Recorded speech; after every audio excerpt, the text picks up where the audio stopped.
Malatsi was delivering his maiden budget vote speech during a mini plenary of the National Assembly. Given the reality that budget allocations are unlikely to increase in future, the SABC's new turnaround plan and the business rescue that is currently underway at the post office will need to ensure that they deliver financial stability of these entities. A total of 1.6 billion has been allocated for transfers and subsidies to ICT enterprise development and state-owned enterprises oversight to ensure the effective monitoring of initiatives such as the SAPO Business Rescue, the SABC strategy, and ICASA's regulatory compliance operations. The Free State Health Department has described as unfortunate the death of a 4-year-old girl in the Botshabelo District Hospital. She had gone for a tooth extraction but never woke up after the procedure. Department spokesperson Mondli Mvambi says this is the first adverse event after almost 4 years of successful teeth extractions among children at the hospital. The child was accompanied by her mother. Mvambi says the incident has resulted in the temporary closure of the dental service unit and an investigation is underway. And polls have opened in Rwanda, where citizens are voting in presidential elections. Incumbent President Paul Kagame is seeking to extend his 24-year rule in an election that analysts say he will win by a landslide. Kagame has dominated every election since becoming president in 2000 with over 90% of the vote. He's only contesting against 2 contenders who are authorized to run. Michael Mbewe reports from Kigali. Voting has started. It's more like a relaxed voting situation here. There's no too much of a hype. People are streaming through slowly. At 6:30, it's when the people were starting to queue. We have about 2,600 polling stations allocated in the whole country. And then also we have about 80 seats for the people that are competing for parliamentary seats. And then you have 3 candidates that are vying for the presidential position, being Paul Kagame, the incumbent president, and then also you have Frank Ebenezer from the Green Party, and then you have an independent, Philippe Mpaimana. Recapping the top story this hour, President Cyril Ramaphosa has lamented the impact of climate change on the country's economy, with shipping being one of the sectors that are most adversely affected. For SAFM News, Kemudupi Makhalemel. Coming up in news sports this hour, Munjani arrives in South Africa to a hero's welcome. Athletics South Africa removes Luxolo Adams from its Olympic squad, and Ernie Els wins first major on senior tour. More details at 3:30. SAFM 104 to 107 nationwide, leading the conversation. Attention ladies, join us on Saturday, August 17th, 2024 for the Star Choice is Yours Women's Day event at Altitude Fourways, a day dedicated to empowerment, inspiration and transformation. Engage with dynamic speakers, attend interactive conversations and connect with amazing women just like you. The event will be hosted by the fabulous Unatingai. Don't miss out on this opportunity to celebrate and elevate yourself. Get your tickets now at www.quicket.co.za for 550 Rand, drinks, food and a gift bag included. Plus, stand a chance to win an honor product. This incredible event is powered by independent media and the Honor 200 series. Nick is hiding a dark secret. For 20 years, everything has been going according to plan. Until now. He has the perfect wife, Maya, a smart, ambitious defense lawyer who is on the verge of becoming the first black director of public prosecutions. Amidst the biggest case of her career and having her life under intense scrutiny, Maya learns of Nick's dark secret and how she was one of Nick's targets 20 years ago. The veil of secrecy will fall. Nothing stays hidden forever. Betrayal, secrets, suspense. Oh, the drama. This is Undercover, Mondays to Wednesdays at 9 p.m. on S3. Channel your best drama with BBC Primetime, only on S3. Open up.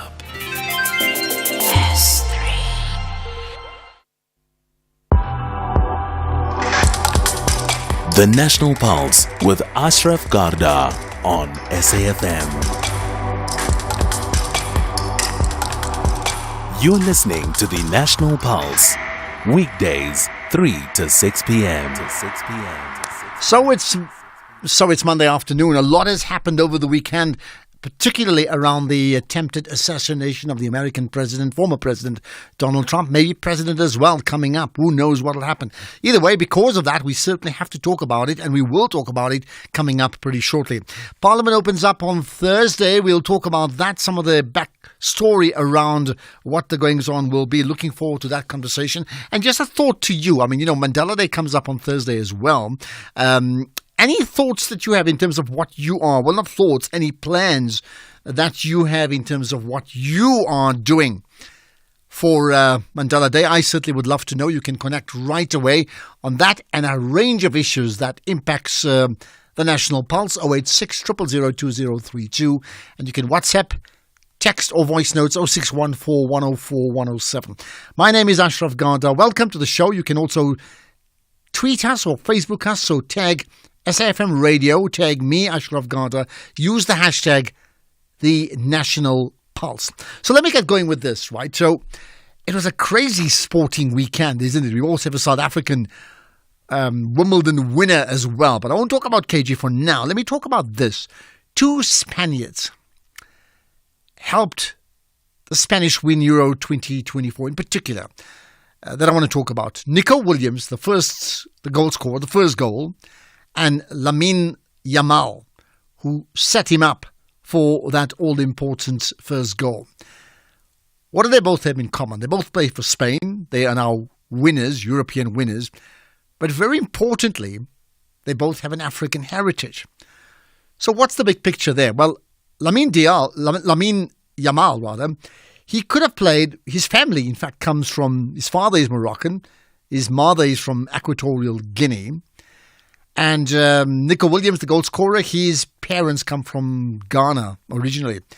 At some stage, those sets of parents moved to Europe for whatever they perceived as a better life for all. Well, we all have the freedom to make that choice, so let's not deny them that. But cut out the ideological issues of saying, I'm an African, which I love, by the way. The point is, people do vote with their feet, don't they? And they do, and what they see is best for them and their families. And whereas it gives us a great thrill to know that a 16 or 17-year-old was the young player of the tournament from Spain, the fact that he comes from an African heritage gives us a thrill. The bigger issue would be like, imagine if he was playing for Morocco or for Equatorial Guinea. Can you just imagine? And imagine if all those players, particularly from France and Portugal, now played for their home countries where their parents were from. What would have happened then?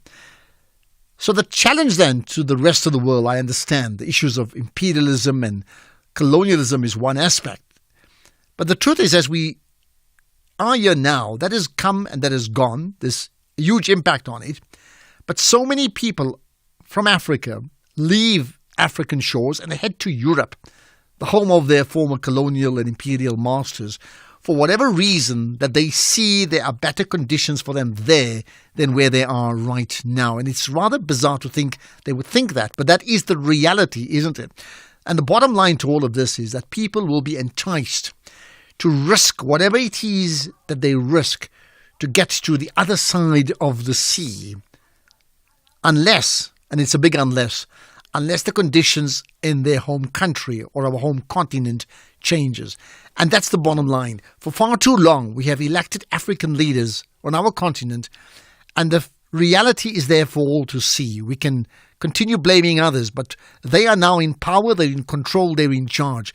And for far too long, these African leaders are not providing a better life for all these people of Africa. So there you are, you have this irony that Europe's best are made in Africa. I'm Ashraf Garda, and that's my point. What's yours?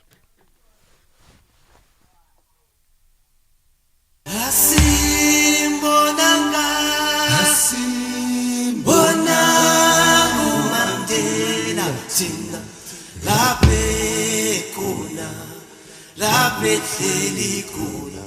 Nelson Mandela once said, It is in your hands to create a better world for all who live in it. SAFM urges you to identify those in need around you and to do what you can to make a difference to them. Tata Mandela went further to say, what counts in life is not the mere fact that we have lived.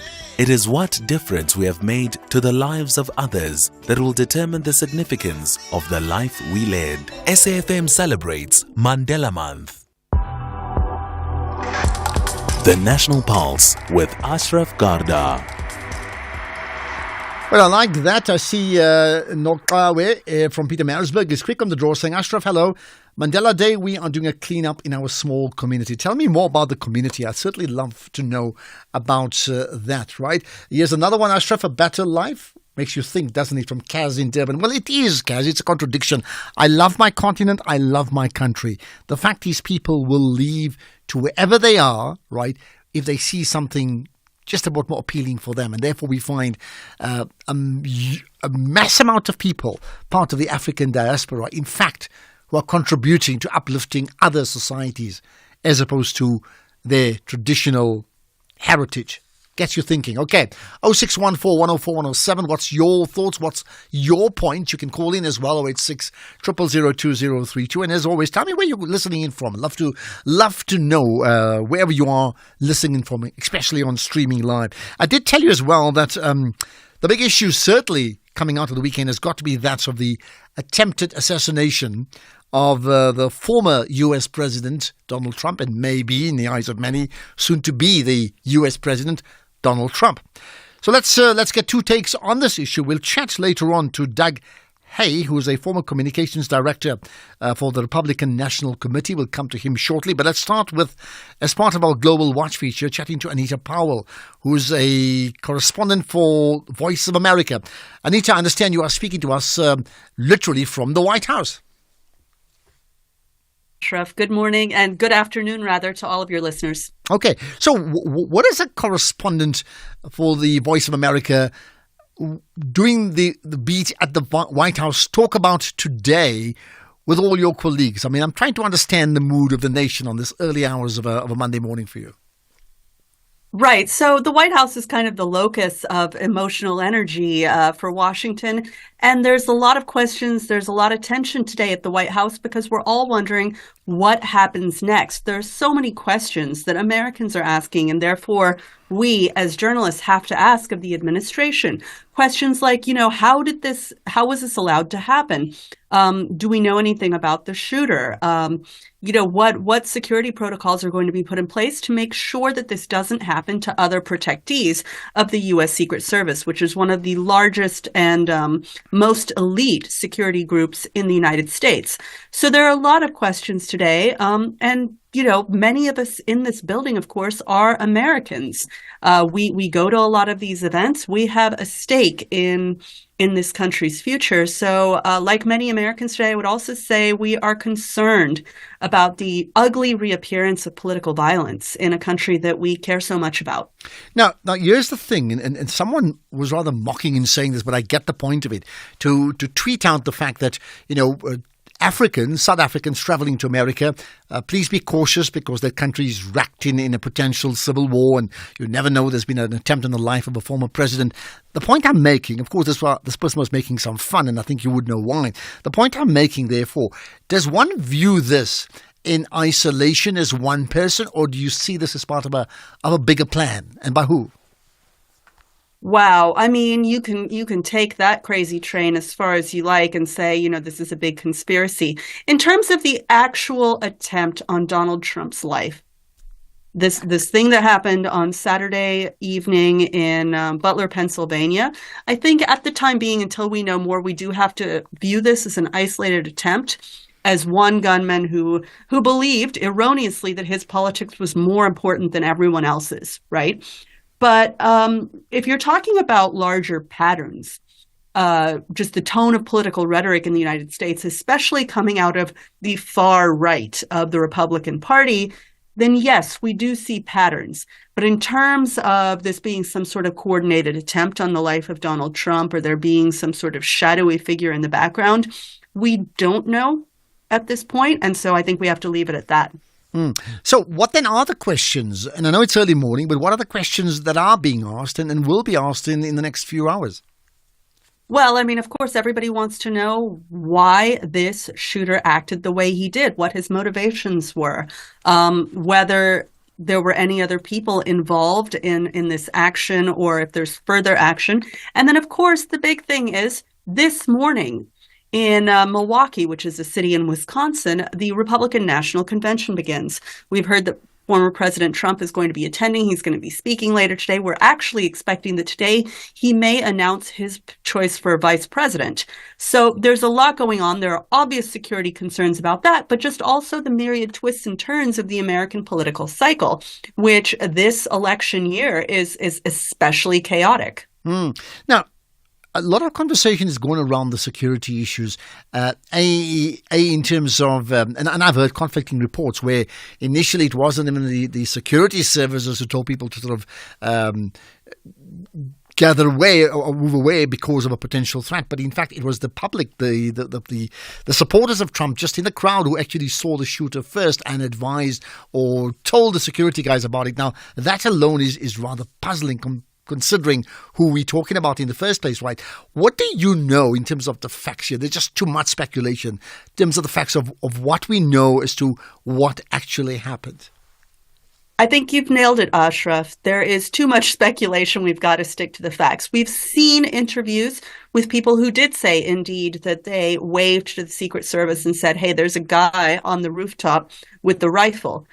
But I would caution that the investigation, which is being led by the FBI, the top national law enforcement agency, is very much in progress. And I would, as President Biden said yesterday, speaking from the Oval Office and also from the Roosevelt Room of the White House, he said, don't draw conclusions at this point. That is law enforcement's job, and they're still very much investigating. So, yes, it is obviously worrying to hear these reports that this shooter was spotted.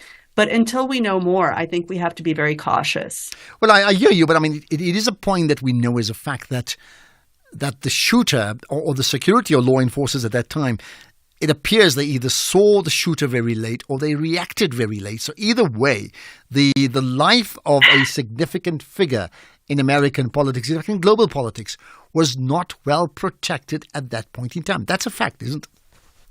Okay, I want to break down one point, though. You mentioned that they reacted too late. There are a few points here. The U.S. Secret Service has the same obligations as every federal agency, as every American, in fact, to follow and uphold the law. And in the Constitution of the United States, the Second Amendment provides for Americans to own firearms. There's, of course, a huge debate about this in the United States. I'm not shying away from that. But this happened about a year ago with Biden's Secret Service detail. A gentleman was carrying a weapon in the proximity of the president, but he was outside the perimeter, and the Secret Service spoke to him. But they said in a statement afterwards that he had a Second Amendment right to be carrying a weapon. In the state of Pennsylvania, I don't know the exact details or how this young man got this weapon, but ostensibly, as an American, he had a right to have that weapon. That's number one. And that means that the Secret Service has to tread very carefully when they see people with weapons, even though it's an obvious security risk, because those Americans have that right. Number two, the Secret Service is reactive, not proactive. And we have seen presidential guards, especially on the African continent, that are a little bit proactive. And that has a negative effect on the esteem in which these politicians are held.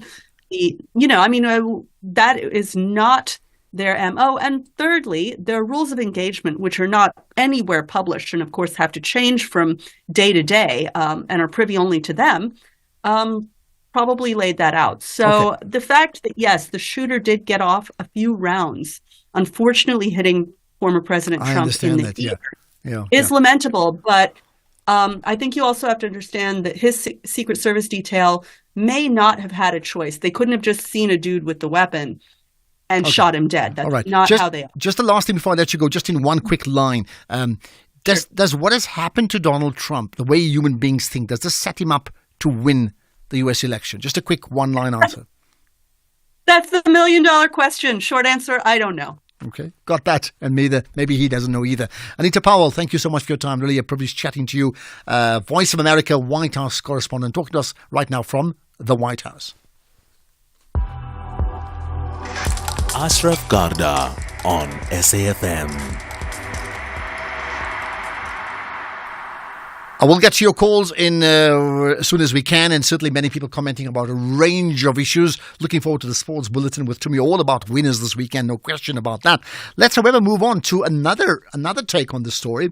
We'll contact the guest in just a second, right? Okay, let's do this. Let's get to some of the callers in the meantime if we can. I think we do have Errol on the line. Now, we've just lost Errol for a second.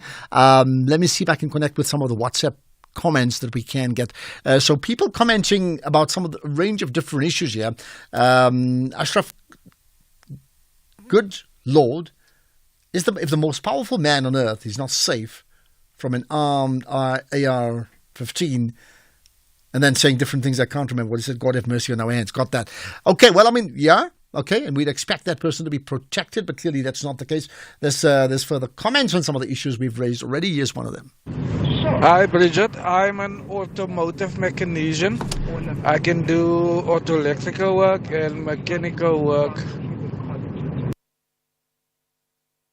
Okay, that was certainly for Bridget early on. Here's another. No, I think we need to upload those comments before we can get to them in a moment. All right, perhaps you may want to just comment on two things or three things. The Donald Trump issue in terms of safety and in terms of what it means for their election. Number one, you may want to comment about Mandela Day and what you planning to do around Mandela Day. But let's just hold it for thought for the moment, because we have Doug Hay with us. He's a former communications director for the Republican National Committee, so very much an insider in understanding Republican politics in the USA. Doug, good morning, and thank you for giving off your time. Thank you. It's good to be with you. Thank you. Right. So what do you make as to what has happened to your country and the leader of the Republican Party in the last 24 hours or so? Well, clearly the country's been in a place for a long time where we've seen a lot of upheaval and a lot of violence. That's January 6th. That's the shooting at the baseball practice for Republican members a few years ago. Congresswoman Gabby Giffords. We're at a very tender place in America, and I think we're just fortunate that what happened on Saturday wasn't successful. Well, I think that's the big question for everybody, right? What then? Now, we've been talking, and I understand there's lots of speculation as to what actually happened. Now, we know there's a shooter, but human nature would be behind just a shooter. What do you know of the backstory around this? Well, what we know is there was a security failure. And containing events outside it's a very difficult thing to do. It's why I'm not necessarily worried about the convention in Milwaukee. That is in a basketball arena. That's an easier thing to contain. But there was a security failure, and we're fortunate that it wasn't worse than it was. But clearly, what happened was a disaster, and Congress is going to investigate, and as is the administration, which is the proper thing to do. Why do you think it was a security failure? I mean, I have my own views, but you tell me yours. Well, I have no idea. It seems very clear that the roof of a building is one of the first things that you would secure, and that wasn't done. And when the Secret Service does events like this, they work very closely with local law enforcement. Clearly, something went wrong, and that is going to be, I think, both on local law enforcement that was deputized for the situation, and the Secret Service, which is in charge of security for the whole thing. Okay, so let me speculate. Something went wrong because of neglect, or something went wrong because somebody allowed things to go wrong? Which one is it? Well, clearly it was neglect, and somebody didn't do their job. There's whenever something bad happens, there's a lot of speculation on what proactively went wrong, and whether or not something was done intentionally. I think we know that was not the case here, but something drastically was not done that should have been done, and that's part of what Congress and the administration will investigate. And I think why, and I say this as a Republican, the words of President Biden last night on investigating this and figuring out exactly what went wrong and why were so important. What did he say that is so telling, President Biden? Well, he talked. Look, he's the president, which means he's in charge of the Department of Homeland Security, which is what runs the Secret Service. So, having an investigation that comes from the top, as well as from Congress as well, is going to be very important as we figure out what happened, and so that this doesn't happen again. All right, so figuring out what happened may take a while, and I understand there's lots of speculation whether the shooter acted on his own, or whether he's part of a group, or whether it's another whole grouping. I mean, we don't know, right? The big question right now is what impact has it had on the morale of the former president, who we certainly heard him say fight 3 times, and what impact does it have on the morale of the Republican Party and Americans in general? Well, certainly there's going to be a rallying effect around Donald Trump in the short term. The fact that he was able to stand up as quickly as he did and, put his fist in the air, those are very strong images. And they come at a time where there have been a lot of questions about Joe Biden and his resilience and strength and so forth. So we'll see a rallying around Trump in the short term. The timing of this around the convention obviously speaks to that as well. What it means for 2 months or 4 months down the road, I just don't think we know yet.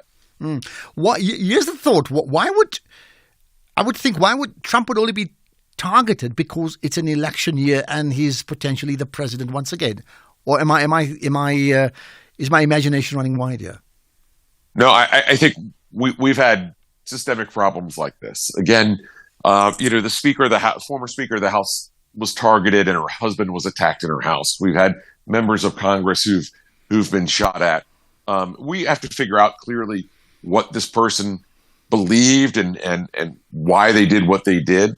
But we have real problems in America, and we have problems that people who are mentally disturbed can have access to guns as well. Here's the last thing. I've heard lots of talk about, we don't know who did it. We don't really know why the person did it. We don't know the motives, but that's it. Trump is now a shoo-in for the U.S. presidency. Do you understand that type of logic? I understand the logic. I'm not sure that that's true. Again, clearly there's going to be a rallying effect around him, and the images are very strong. There's no doubt about that. How that plays out, though, 2 months or 4 months from now, with all the things that voters filter in their mind, I think we just have to wait and see how that plays out. That's where we'll leave it. Doug Hay, appreciate you giving off your time and maybe looking forward to further insights, talking to you if and when we get to know about those insights. Much appreciate your time. Thank you. Doug Hay is a former communications director for the Republican National Committee. So he certainly knows what they think, how they think, when they think, and what they think next. Let's get the news headlines now with Madupi. Thank you very much, Ashraf Garda, and a very good afternoon. In your headlines this hour, President Cyril Ramaphosa has lamented the impact of climate change on the country's economy, with shipping being one of the sectors most adversely affected. Police Minister Senzo Mchunu has emphasized the importance of keeping the country's police officers safe. And police have launched a manhunt for 3 armed suspects who attacked and raped an elderly woman in Bergman Square in Bloemfontein. Details of these and other stories, 4 o'clock. SAFM, guiding you through the rush hour traffic. Good afternoon. Starting off in Gauteng, the N1 northbound in Fourways has a crash reported after Winnie Mandela Drive exit. Peter Place westbound in Bryanston has a crash reported before Nursery Street, and Vemerpan Road in Springfield is closed between Fennel Road and the N17 highway. In KZN, the M4 northbound is queuing towards Riverside Road, the N2 southbound is queuing towards Spaghetti Junction, and the R102 southbound is slow moving near Old North Coast Road. In Cape Town, the N2 in Somerset West is queuing at Victoria Street, the N1 inbound an earlier crash recovery that's underway before Brighton Road exit. It has been cleared, but traffic is still slow moving, and Strand Road eastbound in Stickland is slow moving towards the R300 highway. With your traffic update, I'm Irma G.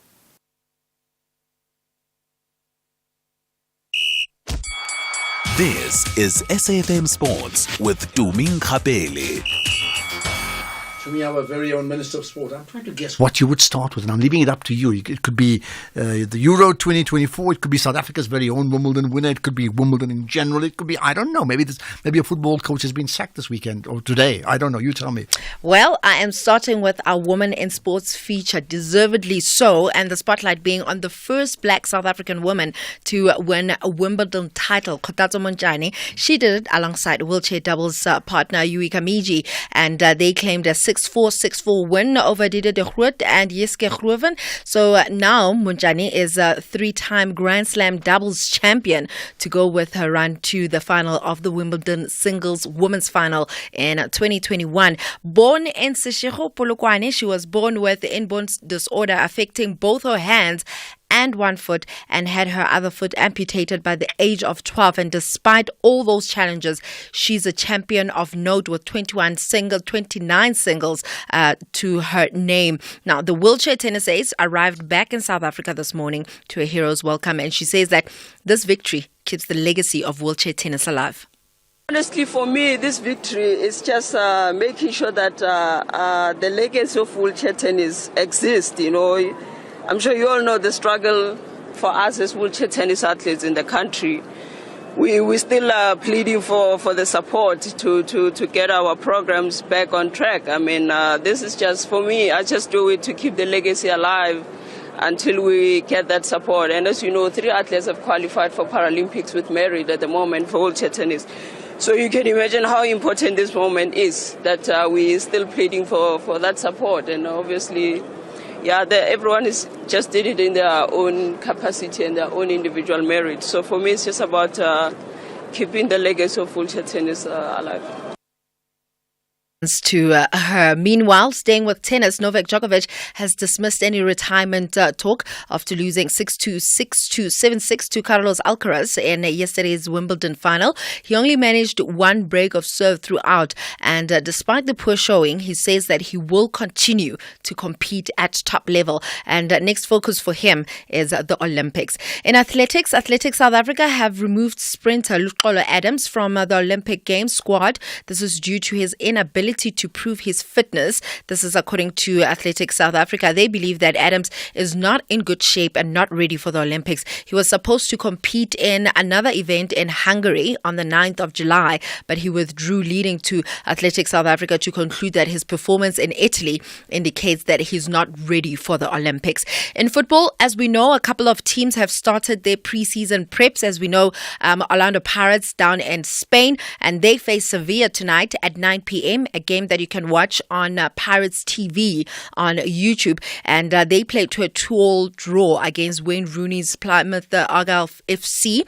And then in terms of Kaizer Chiefs, they're in Turkey and have been forced to send Edmilson Dove and new signing Bongani Sam home due to injury. The Soweto Giants are yet to confirm their friendly match opponents in Turkey, but we'll definitely keep you up to date with our South African teams and how they're doing in this preseason.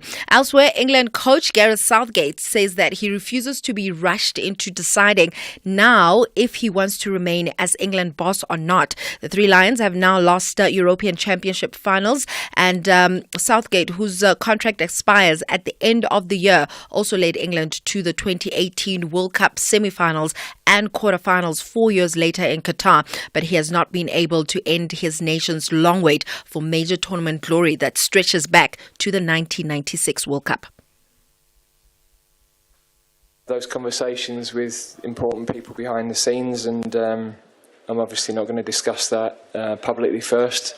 Without a doubt, England have got some fabulous young players, and even the young ones now have got a lot of experience of tournaments. Many of this squad are going to be around in 2, 4, 6 years, 8 years time, and we have now been consistently back in the matches that matter. So it's the last step that we haven't been able to do.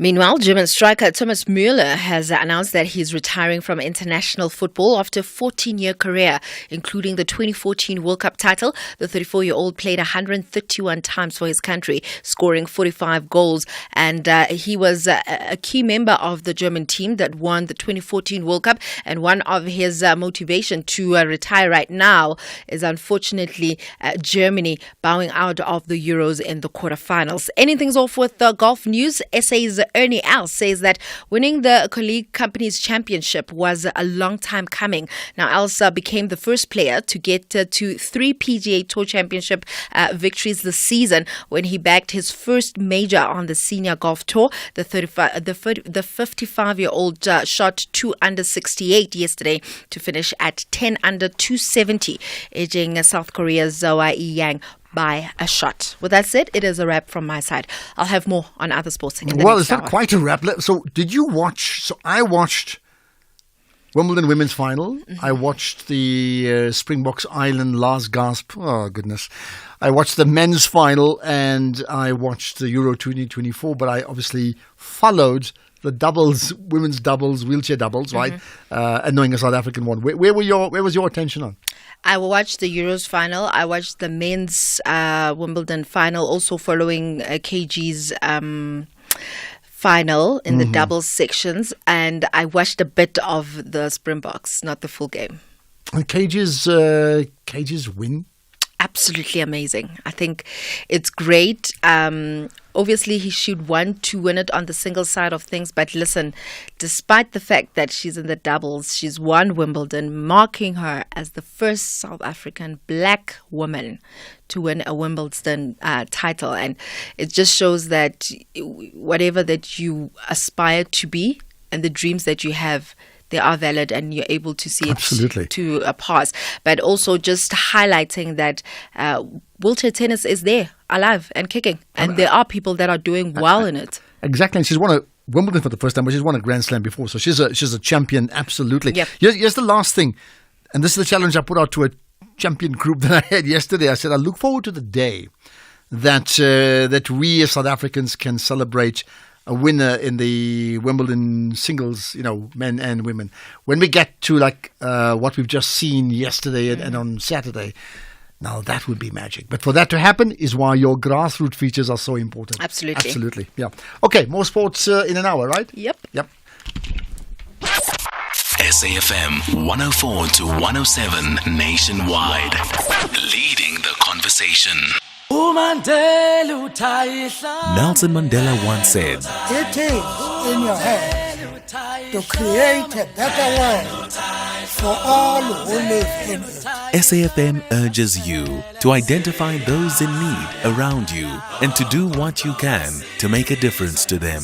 Tata Mandela went further to say, what counts in life is not the mere fact that we have lived. It is what difference we have made to the lives of others that will determine the significance of the life we led. SAFM celebrates Mandela Month. SAFM 104 to 107 nationwide. Leading the conversation.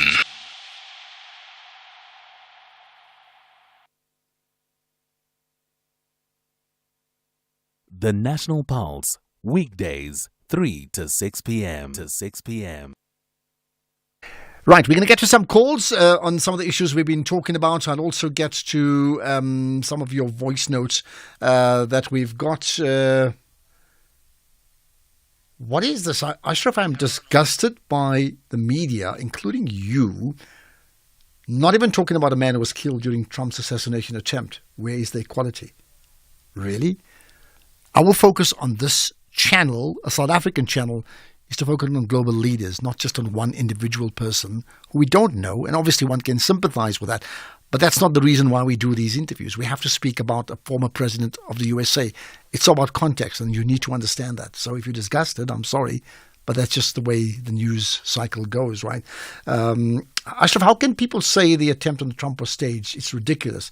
If that bullet had been a millimeter to the right, Trump would have been killed, and a person was killed. Don't forget that. Okay, there you are. That's another one. Okay, let's in fact get Errol from Durban on the line. Hi, Errol. Can you hear me, Ashraf? Yeah, I certainly can. Go ahead. Okay. Yeah, I agree. You know that it wanted people that say that that attempt on Donald's life it was staged, which is ridiculous. You know that bullet, as that previous caller said, if it had been a millimeter to the right, he would have been dead. And don't forget, two people were also killed. One person was also killed there. Well, I mean, there's two parts to it. One was it staged. The other one is not so much whether the shooting was staged, but who's behind the shooting. Meaning, is it one person on his own, or is it that person acting on behalf of a grouping? And if so, which grouping and why? I mean, that's really the issue, isn't it, Errol? Yeah, but I still say it wasn't staged. No. Okay, got that. Just a quick one, Ashraf. You know, when is a donation not a donation? When it's stolen money. And that's why somebody had given me a donation money, and then I found out that it had been stolen from a bank. I would never accept it, or if I had it, I would return it. So, well, there you are. I mean, I think that VBS issue is going to run, and it's got many, many angles to that. Thanks for that call, Harold. Let's get to other WhatsApps that we got. Here's another. Afternoon, Bishop Makwana from Leboa Zone F. Ashraf, you can discuss the security of the U.S., you can do whatever you want to do. There was no threat to the life of Donald Trump. That was a self-staged false pretenses. He staged that attack. That is why the two young men were shot dead. The second one should have been captured because he was closed.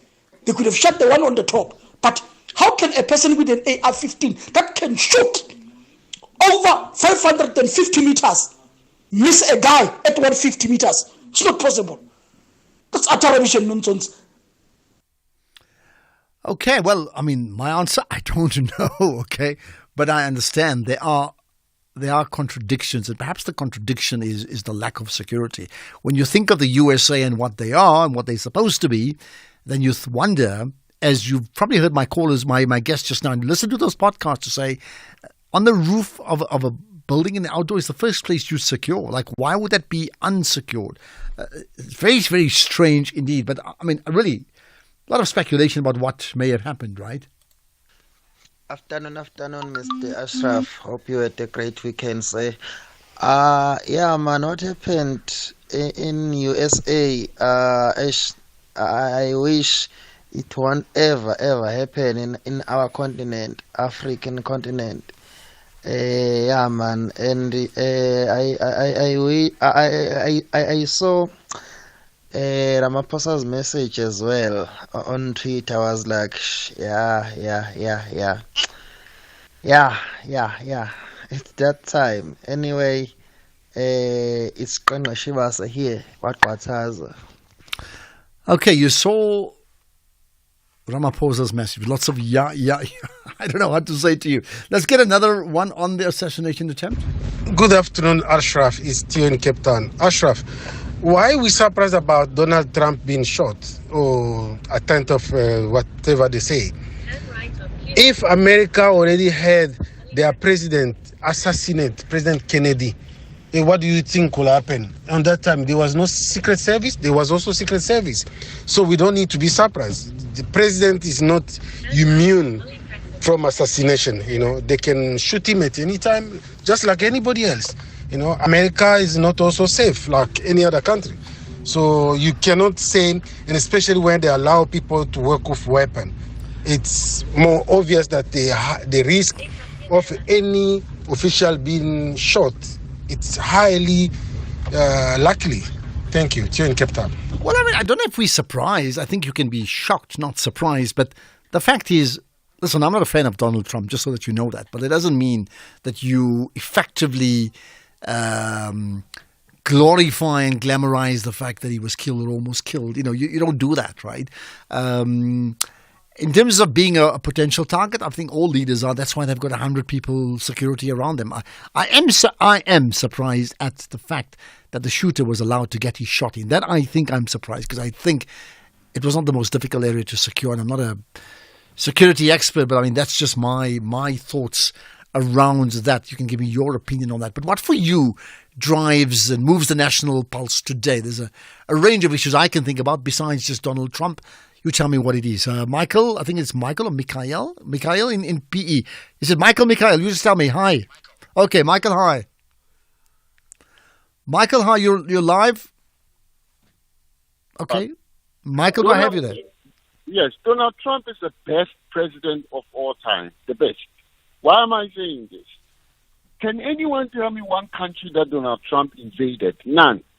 Obama, Bush, Clinton, Blair, the four of them invaded almost 11 countries illegally, killing millions. But the media tells us they are the good ones.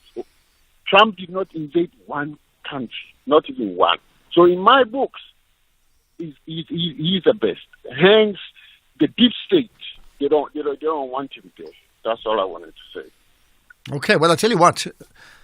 I think you're right about the people you mentioned in terms of other countries, including Obama. I think is highly celebrated, and I think they need to be very critical of that. I think the role of Obama and others in Libya is a huge, huge issue, right? Including Hillary Clinton. But you're saying that Trump is the best because he didn't invade another country. That's setting the bar very low, isn't it? That says you only measure like if they don't invade, they're okay. If they invade, they're not okay. But who said invading was ever acceptable? What I'm trying to say, we're setting the bar very, very low. There should be other issues that we need to consider in deciding whether that person was the best or not. Here's another comment. Afternoon, Ashraf. It's Vugan here from Durban. You know the reason why some people are speculating about this whole thing being staged. The reason for that is that immediately after the shots were fired, within seconds, Donald Trump asked to raise his head and then raised his fist, and the Secret Service allowed him to do that. How did they know that the danger had disappeared within seconds of it having happened? That's why some people are raising these issues. Thank you. Okay, that's an interesting observation. Okay, I saw that. He said, fight, fight, fight. It sounded like something else, also a four-letter word, but it certainly came across as like he said, fight. And you wonder why they even gave him that option or not. Okay, interesting one. Right, let's talk about something back home around the NHI and health workers right after this.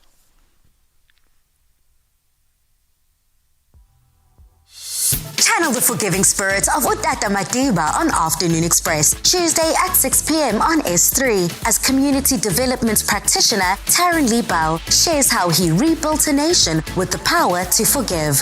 We discuss the magic of making a child's dream come true and cook up Madiba's favorite oxtail with umngusho. That's Afternoon Express, this Tuesday at 6 p.m. only on S3. Repeat Sundays at 8:30 a.m.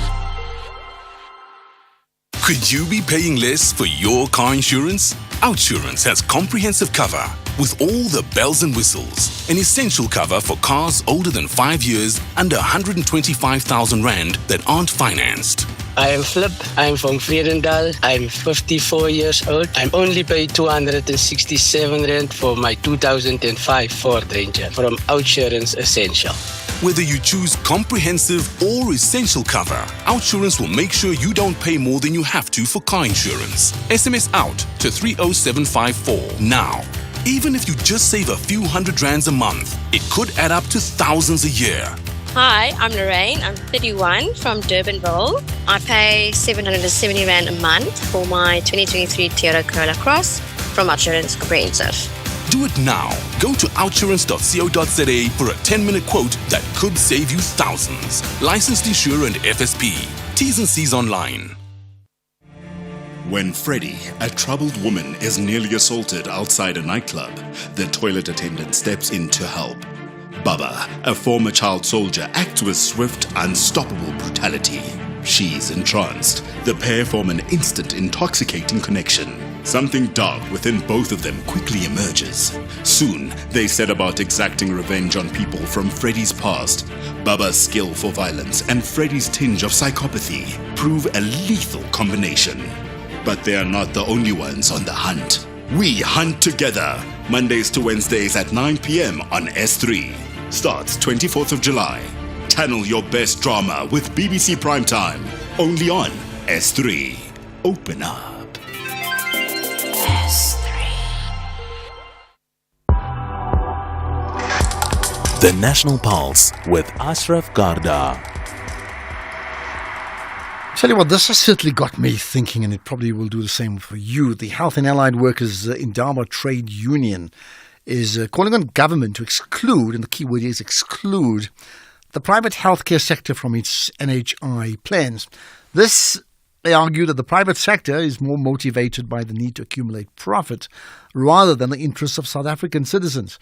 So let's understand what this is all about. Lerato Mtunzi is with me, General Secretary of the Health and Allied Workers Indaba Trade Union. Haitu, if I've got that right. Lerato, good chatting to you on the National Pulse.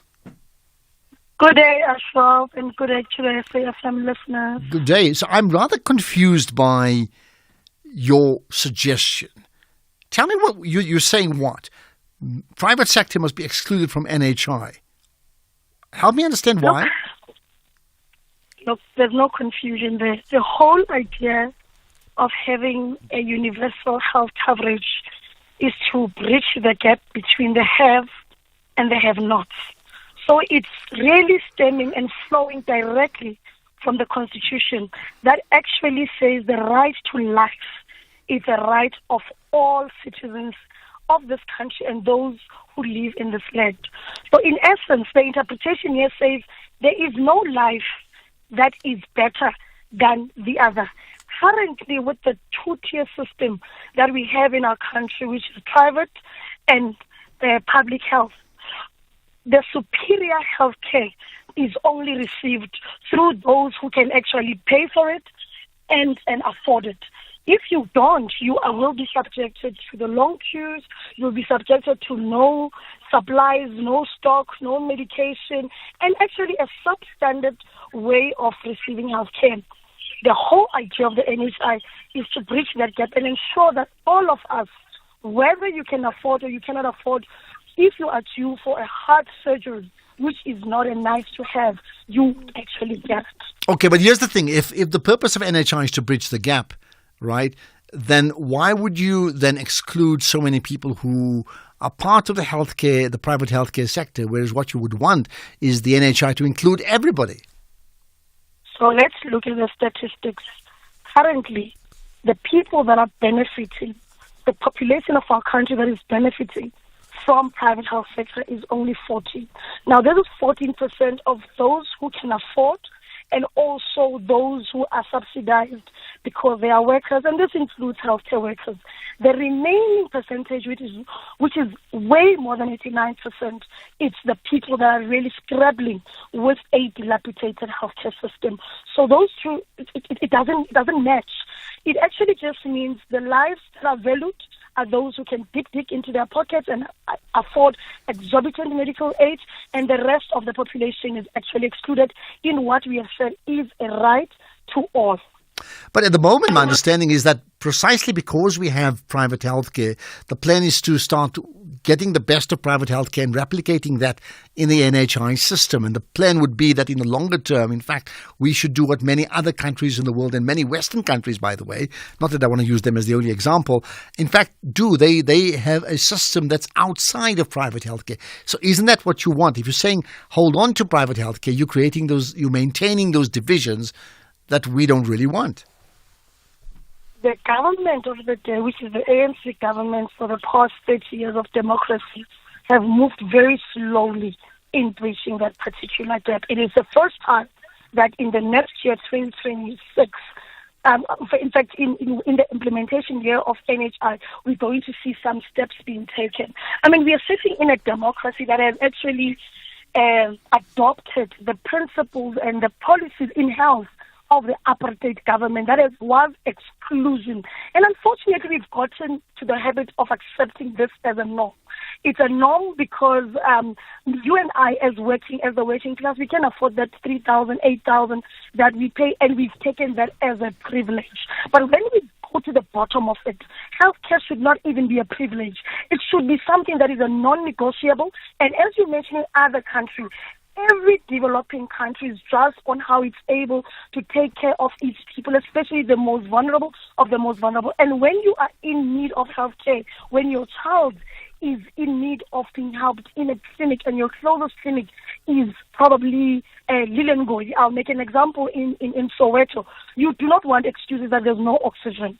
You don't want excuses that we don't have anything to do. So if we can take it to that notch of thinking that my grandma or your grandma who can't afford medical aid wakes up at 3 a.m. to risk their life just to be number 3 or number 4 in a queue of more than 800 people, that's where you'll actually understand why we need NHI, and we need it now. All right, I think we all agree why we need NHI or a certain form of it. There's a broader debate about how impactful it may be in terms of its implementation. But here's the last thing. In terms of your position about excluding the private healthcare from NHI, has there been a response from the relevant department, Health? No, absolutely. I think the National Department of Health that is spearheading NHI, even under the leadership of the Minister of Health, Aaron Motsoaledi, even in his budget speech, he is very clear that the focus should be let's implement NHI. And we cannot make a private sector which is benefiting greatly from medical aids and also monopolizing healthcare the way it has to continue benefiting with impunity. We need to make sure that unfortunately it is wind off. We know it won't be like, cut right now, but it needs to be wind off. And ultimately, any one of us, if you get an accident anywhere, you should be confident that the nurse or the doctor that is going to treat me will treat me and give me the best quality health care. Okay. And that's what we should be striving for. Well, I hear you, and let's see if the Department of Health hears you. More importantly, not so much about implementing NHI, because I think that road we're going to go on to that road. The big question is, will they hear you and your trade union with regard to excluding those that are beneficiaries from private healthcare, the private healthcare sector? That remains to be seen. Let's get the news. Thank you for your time, Larato. Let's get the news now. It's 4 o'clock with Madupi.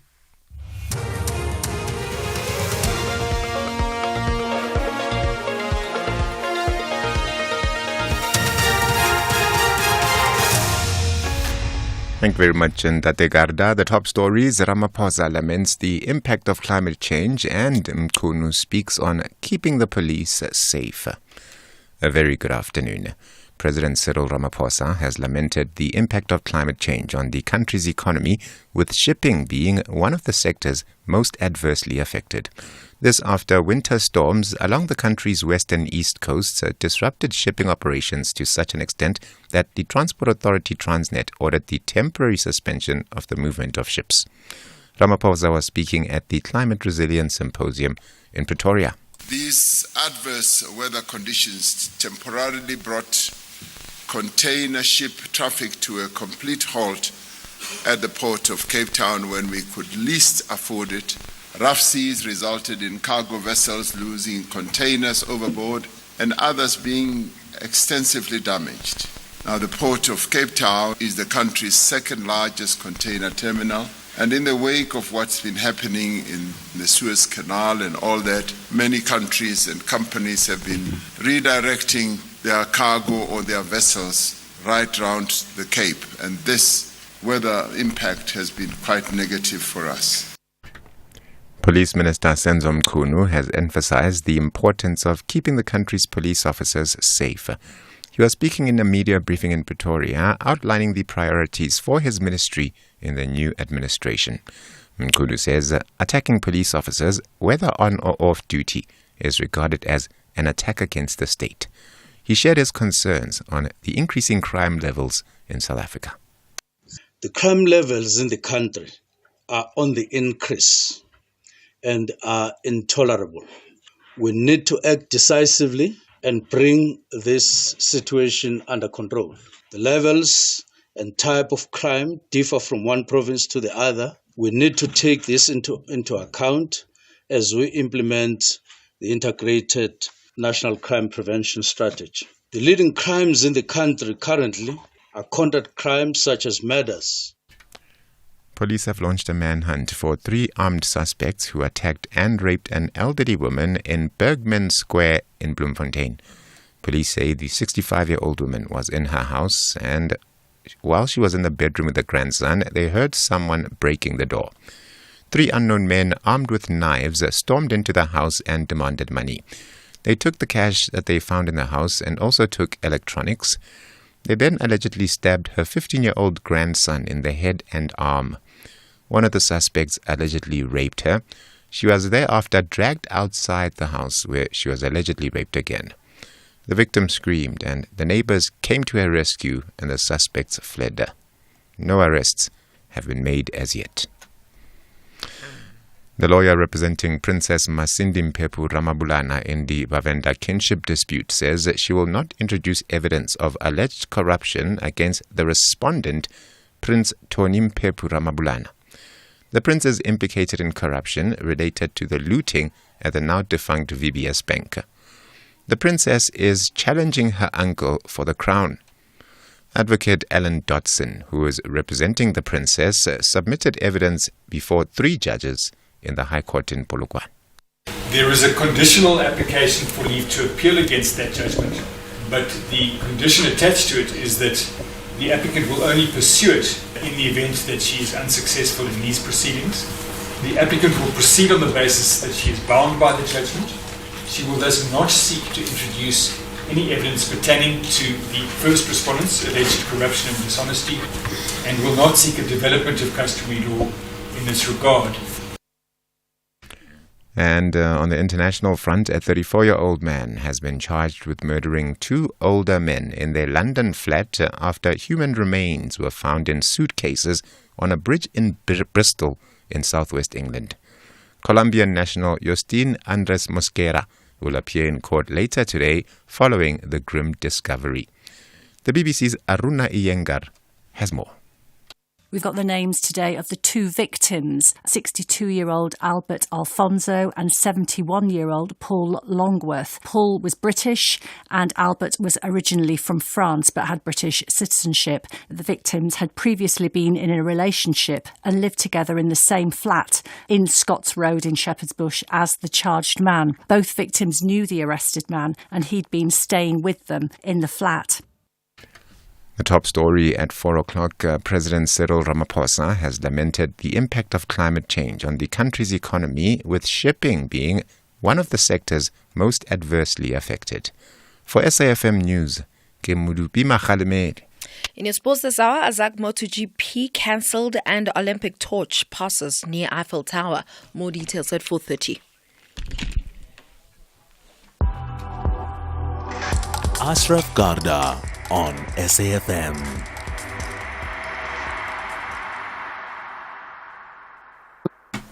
Right, we're going to, I'll pick up further thoughts here, but as we get to the second part 2 of part 3 of the show, let me just tell you, looking ahead to the opening of the National Assembly in terms of Parliament coming up on Thursday, we'll certainly comment on that and get commentary on that coming up shortly. And I want to get your thoughts in terms of what your expectations are regarding that in particular. Certainly would like to get your opinion on that. But also, we will deal with some interesting thoughts coming up later around, young South Africans doing exceptional things. So looking out to that. Now, for now, let's talk about this issue here, right? You've probably heard, well, you should have heard, in the news, the President Ramaphosa lamenting the issues around climate change. Well, we know that it's been impactful and changing our lives for a long, long time. So we're going to talk about that and just how serious is this serious problem right after this.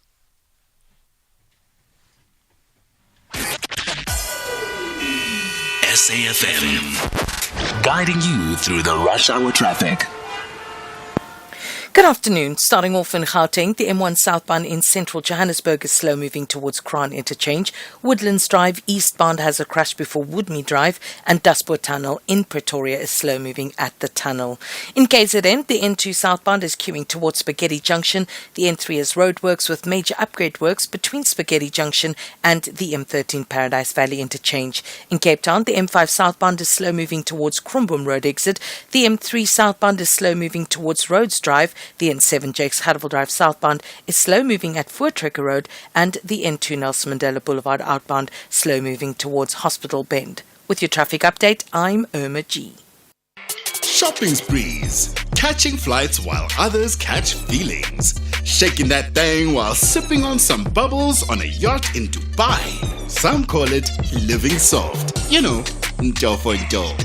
Tune into Sugar Baby Dating, a highly revealing documentary that lifts the lid of the sugar baby dating phenomenon and talks to girls who have a string of rich older men funding their lifestyles and the women that feel damaged by the whole experience. This Thursday at 10 p.m. Is it just a little frivolous fun, or is there a sinister side to sugar baby dating? Channel your inner curiosity with Sugar Baby Dating, 11 July at 10 p.m. only on S3. Open up. S3. And we would buy 500 cars, and we would buy 500 more. So sell your car for the best price, and we won't think about it twice. We buy cars, we buy cars. We buy cars, we buy cars.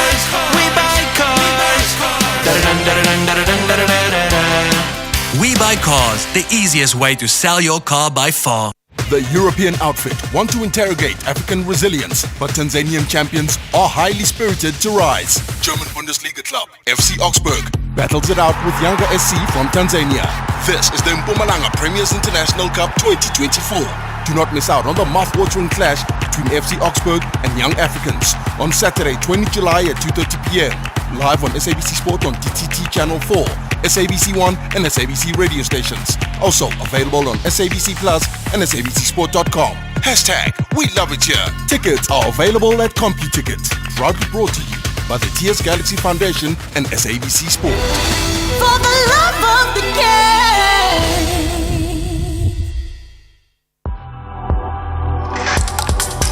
The National Pulse with Ashraf Garda on SAFM. You're listening to the National Pulse, weekdays 3 to 6 p.m. We'll be chatting to the newly appointed Minister of Home Affairs, Leon Schreiber, coming up pretty shortly, so looking out for that conversation. In the meantime, let's talk about what's happened on the news. You obviously heard the President commenting on the issues of climate change and the impact that it's clearly having on all of our lives, right? President Ramaphosa says that South Africa needs to accelerate its transition to a cleaner economy, warning that extreme weather events are becoming more frequent and intense. Well, the country's bigger trading partners are shopping around for greener pastures. What does all that mean, isn't it? There's climate change, there's the impact on that. There's how do we get to a more green environment, and what are the cost factors either way? Dr. Peter Johnston is with me. He's a climate scientist at UCT, the University of Cape Town. Dr. Johnston, I appreciate your time here on the National Pulse. You're welcome, sir. Thank you. I would think that the pulse is ticking with regards to climate change and the impact that it has, devastatingly so, for our environment and our world. Yeah, it's a very complicated question, because if you ask the average person how climate change is affecting them, they'd kind of look around and say, well, they're not quite sure, but it's getting hotter and there seem to be more extreme events, and it is quite hard to put your finger on a specific climate change event. But one must look at the bigger picture. First of all, the cause of climate change, and secondly, the actual impact on people's lives. So the cause of these greenhouse gases being released into the atmosphere is human activity, and mostly, as you mentioned, the use of fossil fuels. So the use of fossil fuels is sort of public enemy number one right now in terms of climate change, and we have to work at reducing that. And there are two ways of doing that. The one is the carrot and one is the stick. So the stick is to try and punish countries who don't meet their commitments, which they make at these COP meetings. And the carrot is to say, well, if you do certain actions, then you're going to be prioritized in terms of trade. And that's where South Africa comes in, because even though we're a big emitter of pollutants, we are kind of part of the global south and not as much as the developed nations. So the pressure is not on us so much as on the developed countries to reduce their emissions, but the pressure is still on us. So there's a combination there of carrot and stick, where foreign governments will say, look, if you manage to reduce your emissions, and you manage to get a cleaner environment going, especially in the agriculture and water sectors, and your sort of standards are high, then we'll prioritize imports and business with you. So it is something we have to watch very carefully. Firstly, the climate is having an impact on agriculture in South Africa. Agriculture is a very important industry in the country in terms of food security, in terms of export income. And for higher temperatures, heat waves, impacts on disease, on soil moisture, on the fertility of the soil are all having an impact, driving our costs up, which of course makes us less competitive. So perhaps the big question to ask you now, I mean, in terms of I remember watching a TV series about 20 odd years ago, and it spoke at length for 2 hours dedicated to the impact on climate change on our Earth, like the Earth is in danger, and you watch it and you're taken in by the emotion around it, and maybe we forget about it. But we're seeing increasingly now that issue is real. But here's the thoughts to you. Can the damage that's been caused, can that be reversed now? Unlikely, and I'll tell you why. Is because this is just like a tanker sailing across the ocean. Once you stop the engines, that tanker still keeps going for a considerable time. It just isn't something you can switch on and switch off. So it's taken 100 years or so, industrial activity, to build us up to the situation now. We're very close to some tipping points.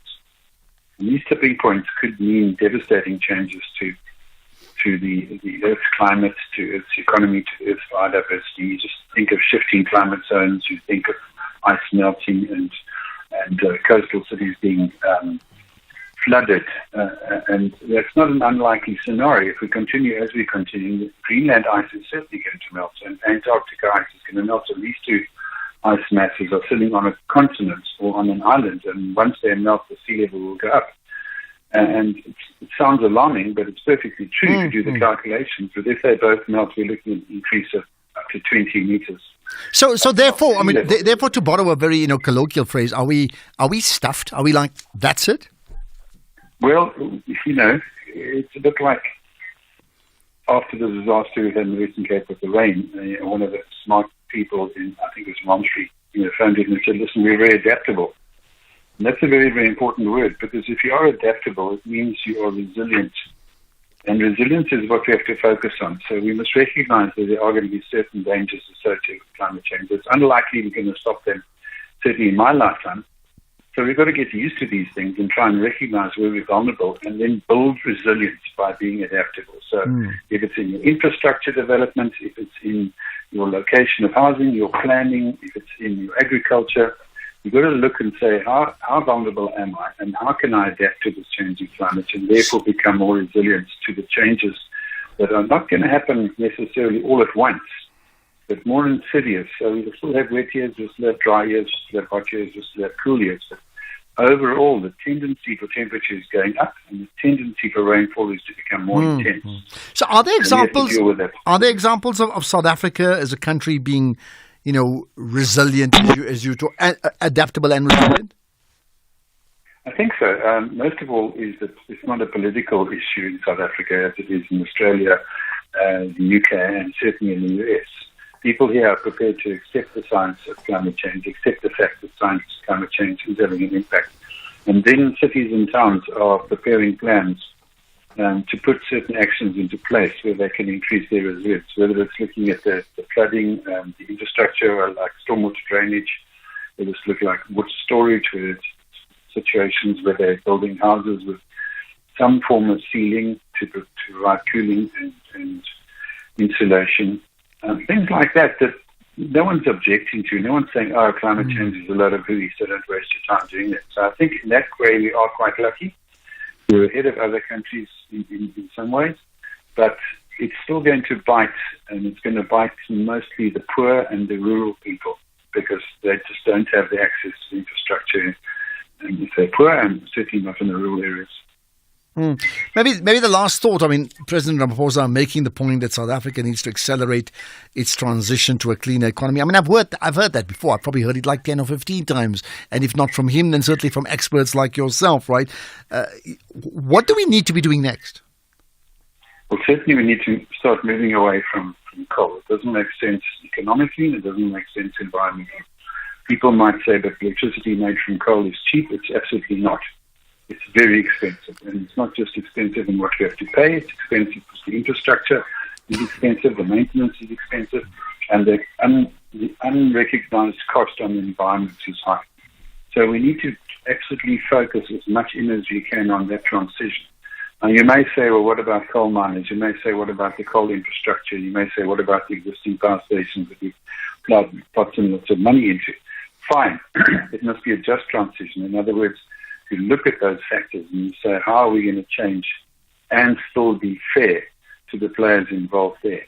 And it can't be stick your head in the sand and just keep doing stuff because we're too scared to change. It's got to be creative. It's got to look at ways to repurpose equipment, to repurpose power stations, to repurpose jobs, to try and retrain people and create a whole new economy of those thoughts around renewable energy, because that certainly has huge potential. Okay, lastly, you made the point that in South Africa, it's not a political issue, but in other countries it is. So why is it not a political issue? And why was it not a political issue in the election we just completed?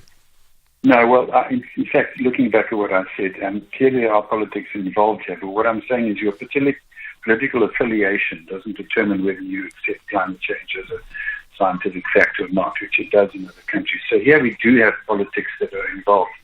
With a minister of well, let's not get personal now, but the Minister of Mines, etc., is focusing on coal and won't let go of coal, and that is a problem.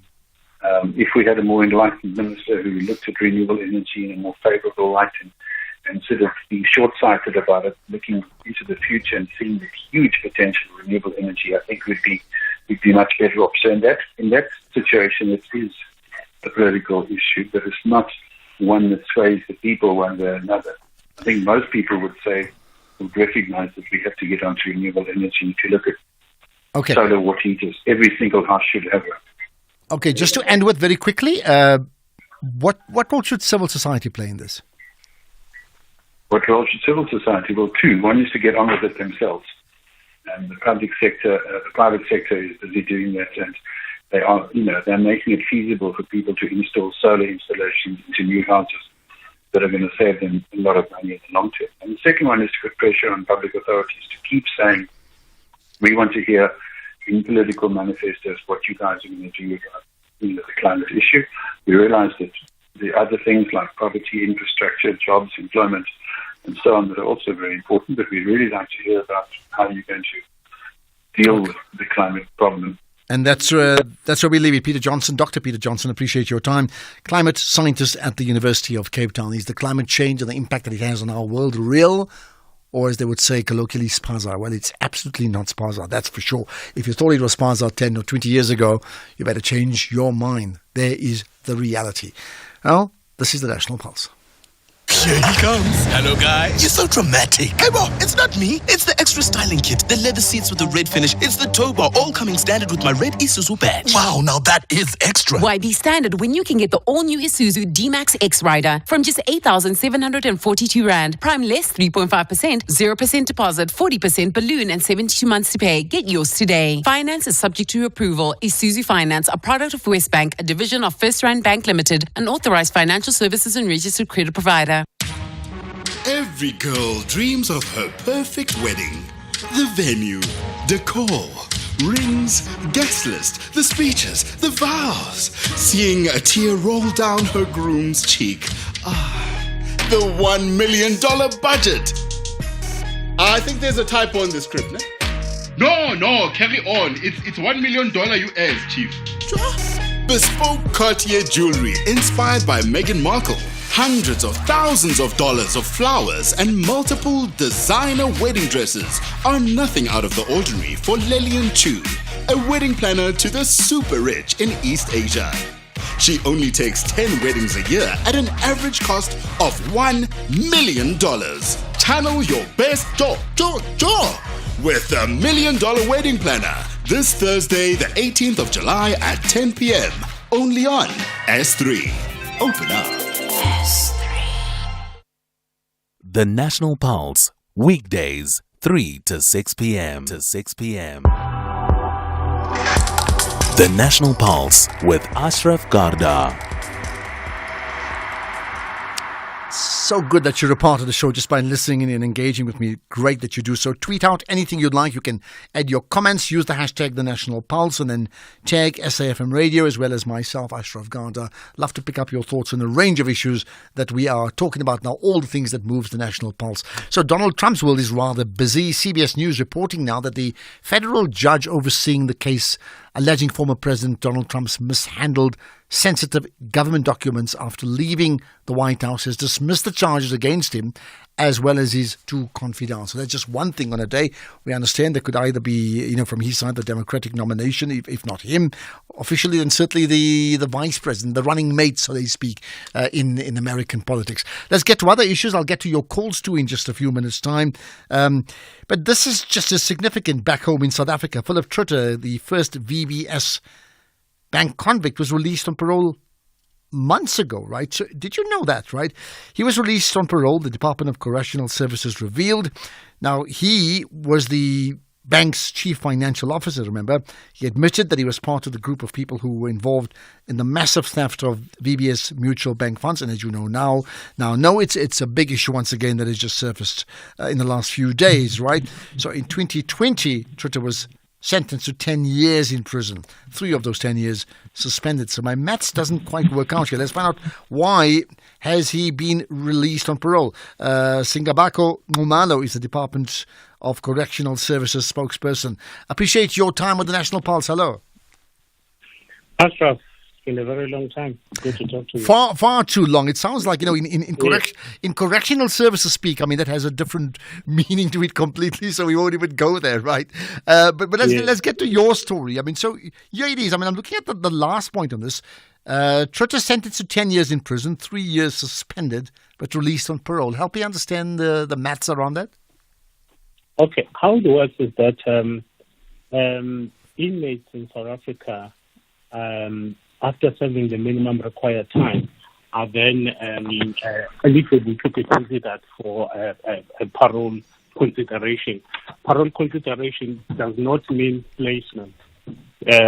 So this is what happened here as well. So when you look at Mr. Philip Trutter's sentence, it was 10 years, 3 years suspended, you are correct, meaning that he had to serve 7 years. So in that 7 years, when you calculate the minimum detention period, it would have meant that he reached it on the 6th of April 2024. And that's when the Correctional Supervision Parole Board went through his profile and that he is a suitable candidate to be placed out on parole, of course with conditions. Hence then, on the 12th of April, he was then placed out as a parolee. Okay, why was he deemed as a suitable candidate to be out on parole? How it works is that when an inmate is admitted into a correctional facility, you get assessed. That needs to happen within 21 days. After that, we draw what we call a correctional sentence plan. It looks at the offense that you committed, and then out of the assessment, they then identify the programs which must then assist you towards your rehabilitation journey. And they identify those programs, spell them out, and also in that they include when you'll be eligible to be considered for parole. In that profile again, you will also have assessment reports by specialists, because it is not just about a person attending to programs. It is also about assessments by our psychologists and social workers, criminologists to say, is this person fit to be placed out there in public? Is there still an element of risk? If it is, can it be managed? And will this person not cause further harm to the society? And if the parole board feels that this person has met all the set requirements and is a person that can be placed out and be managed through monitoring by our community corrections officials, they will then place that person out. But parole placement does not mean the end of the sentence. Still have to serve that sentence. And in the case of Mr. Trutter, his sentence will end on the 6th of October 2025.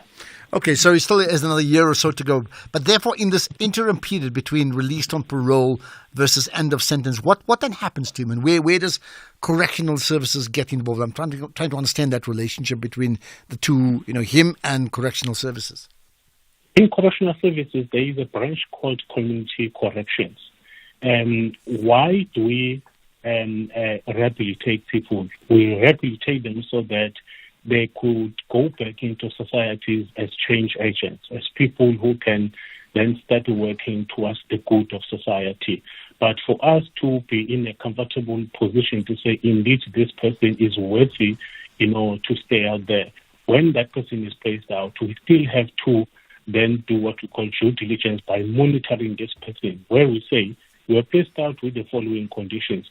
Are you sticking to those conditions? Are you adjusting to a normal life now as a parolee? Meaning that can you live as a normal citizen? And if you are able to do so, you then serve the remainder of your sentence within the community. Hence, at times you will hear us saying that we've revoked parole placement when a person is unable to follow the conditions that are set in there. But if a person, is able to adjust, and our monitoring officials are there to assist the person. It's not to punish a person, but to say where there are challenges or difficulties, how best can you assist this individual to a point where we can say successfully this person has reintegrated back into society, because after people have served their sentences, we want them to go back and plow positively. Okay, and that's where we can leave it. Lots of developments there, lots of questions, lots of thoughts, I'm sure, not just from you and I, but certainly from the public, people connected to the show, just listening in. Singabako Ngumalo, good chatting to you once again, the Department of Correctional Services spokesperson. Right, there's a comment on SARS e-filing. Hi, Ashraf. Monge is here. May you kindly inquire for us from SARS whether are there any glitches that we should expect with the e-filing system? I'm one of those that wanted to do my filing early. So I've been struggling since this morning to submit my tax return. If you can inquire from them, that would help so that at least we know that there are glitches, or glitches probably isolated to individuals. We don't know, but if there are any glitches, SARS must be able to say there are glitches in the system so that we are all aware of the glitches. Thank you so much. Well, thanks for that. So my rule of thumb on this one is if there were glitches, there'd be probably more than one complaint like yours. You'd get a flood, not just calling in, people also posting on social media. We haven't seen that, so I don't think so. Having said that, I certainly think I'm simply going to get Keys, my producer, to see, let's see if we can set up something with SARS around the e-filing and see whether we can actually find exactly just how difficult or easy it is to submit your filing via e-filing. Let's get the news headlines now. It's 4:30 with Madupi. Very much, Ashraf, and good afternoon. In your headlines, Police Minister Senzo Mchunu says his department plans to partner with several stakeholders in the security sector to fight crime. President Cyril Ramaphosa has lamented the impact of climate change on the country's economy, with shipping being one of the sectors most adversely affected. And the first doses of a WHO-approved vaccine against malaria are being rolled out in the Ivory Coast.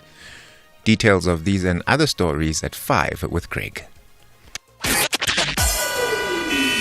SAFM, guiding you through the rush hour traffic. Good afternoon. Starting off in Gauteng, Grayston Drive eastbound in Sandton has delays towards Linden Street. Heidelberg Road southbound in City Deep has delays towards Impex Avenue.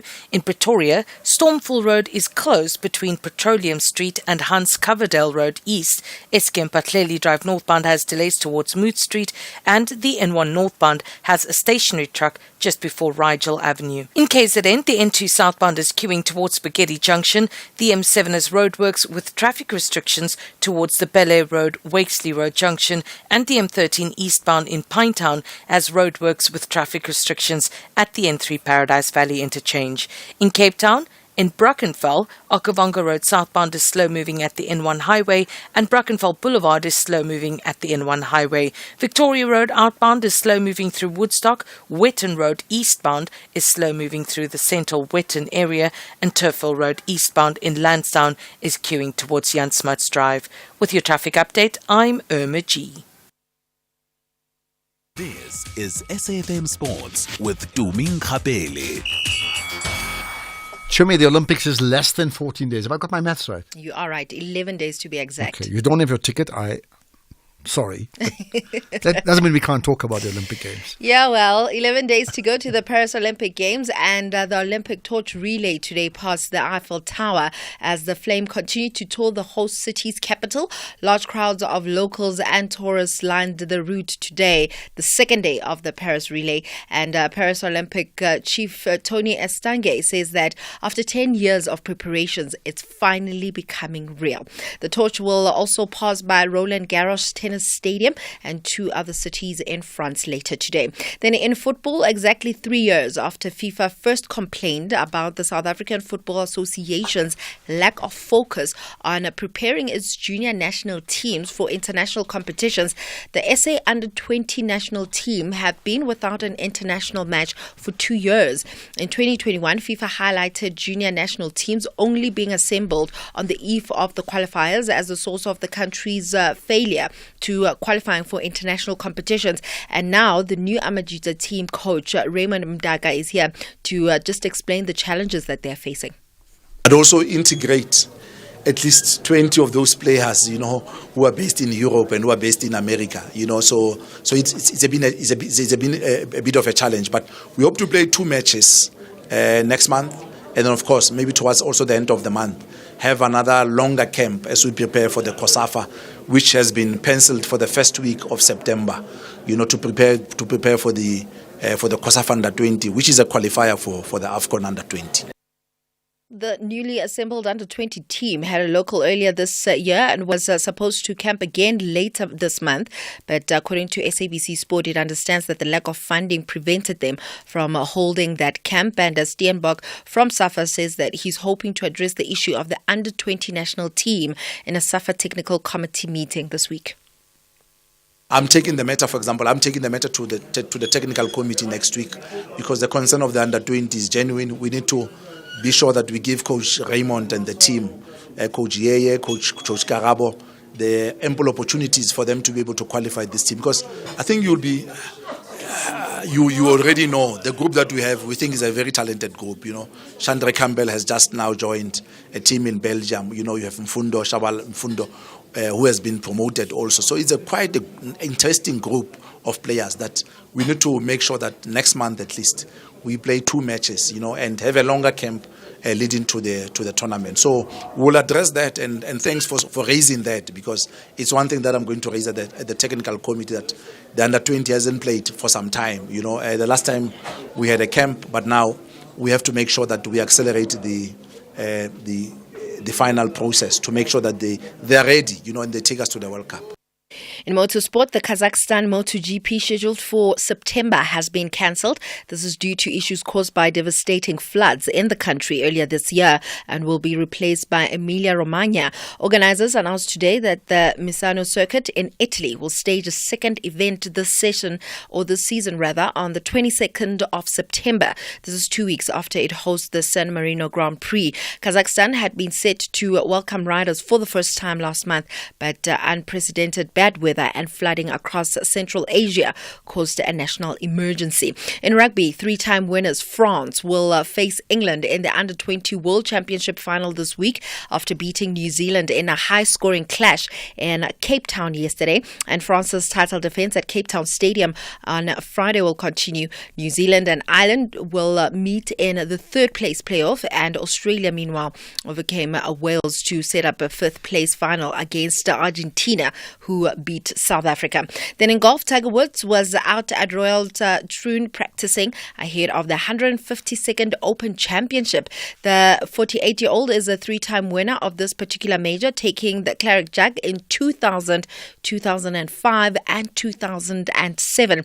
Woods has not been at Royal Troon since 2004, the year he was going through a swing change. And this will be for the first time since 2019, the year that he won the Masters for the 5th time that he plays all 4 majors. On that note, it's a wrap from my side. I'll have more in the next hour. For SFM Sport, I am Dumin Khapele. I just want to ask you just before I let you go. I chatted earlier on about the 2 Spaniards and just how interesting. When I say 2, Nico Williams and Lamine Yamal, right? And the fact that they both have African heritage. and that what that reflects, because, Lamine Yamal, the 16 or 17-year-old, because it's 16 when he started, 17 yesterday. His father is Moroccan, his mother is Guinean.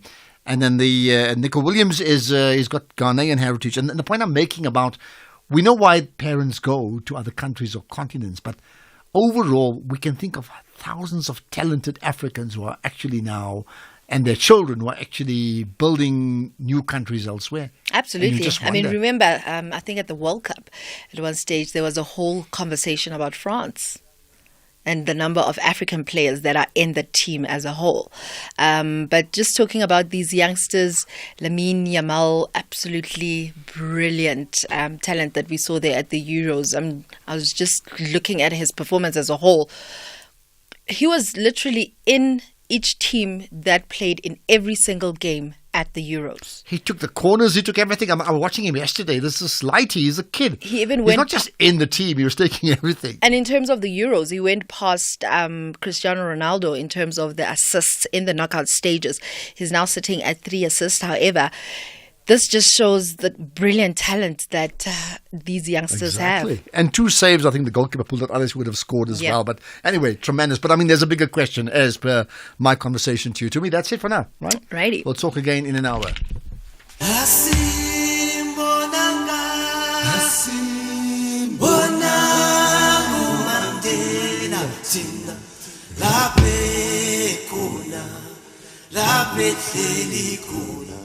Nelson Mandela once said, "It is in your hands to create a better world for all who live in it." SAFM urges you to identify those in need around you and to do what you can to make a difference to them. Tata Mandela went further to say, what counts in life is not the mere fact that we have lived. It is what difference we have made to the lives of others that will determine the significance of the life we led. SAFM celebrates Mandela Month. SAFM supports a litter-free South Africa. Play your part in keeping our surroundings and environment clean. SAFM, leading the conversation.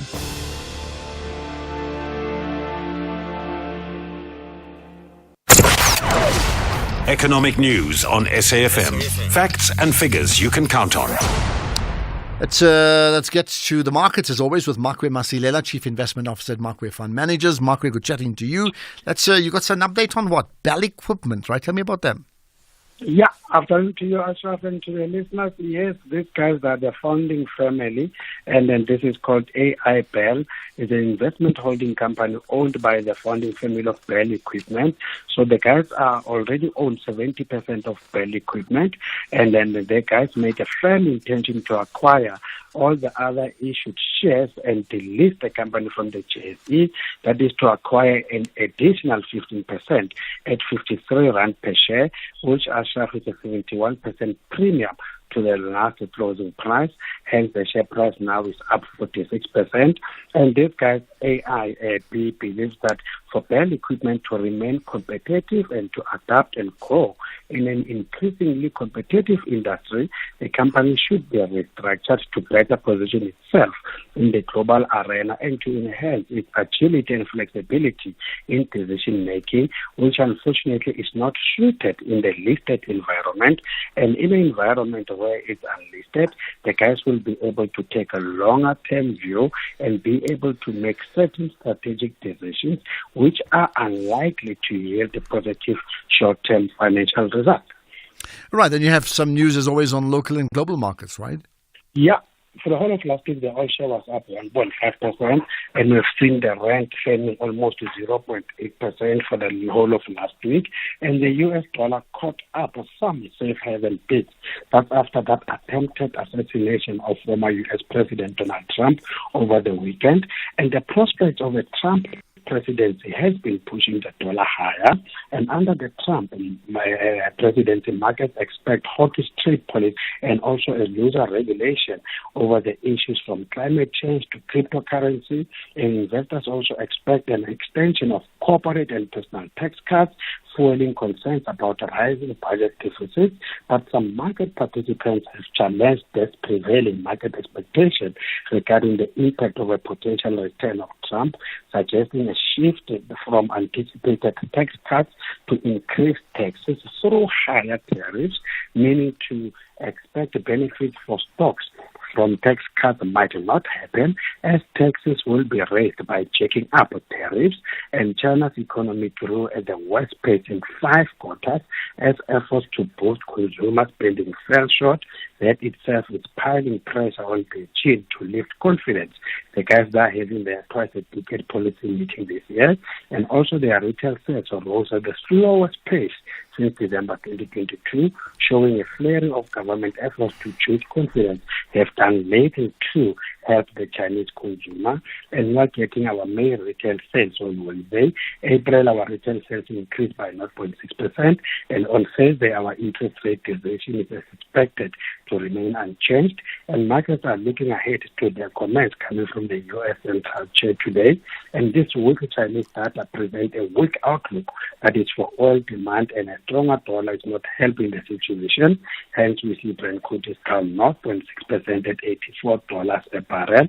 But gold traders are ignoring a stronger dollar, looking for more clues on rate cuts, and gold is up 0.4% at $2,421, but platinum is down 0.2% at $997, DAX down 0.7%, FTSE down 0.8%, CAC down 1.1%, but the Dow is up 0.4%, S&P up 0.6%, and the JC is down 0.5%, with our resources down 1.3%, industrials down 0.6%, and our financials are flat.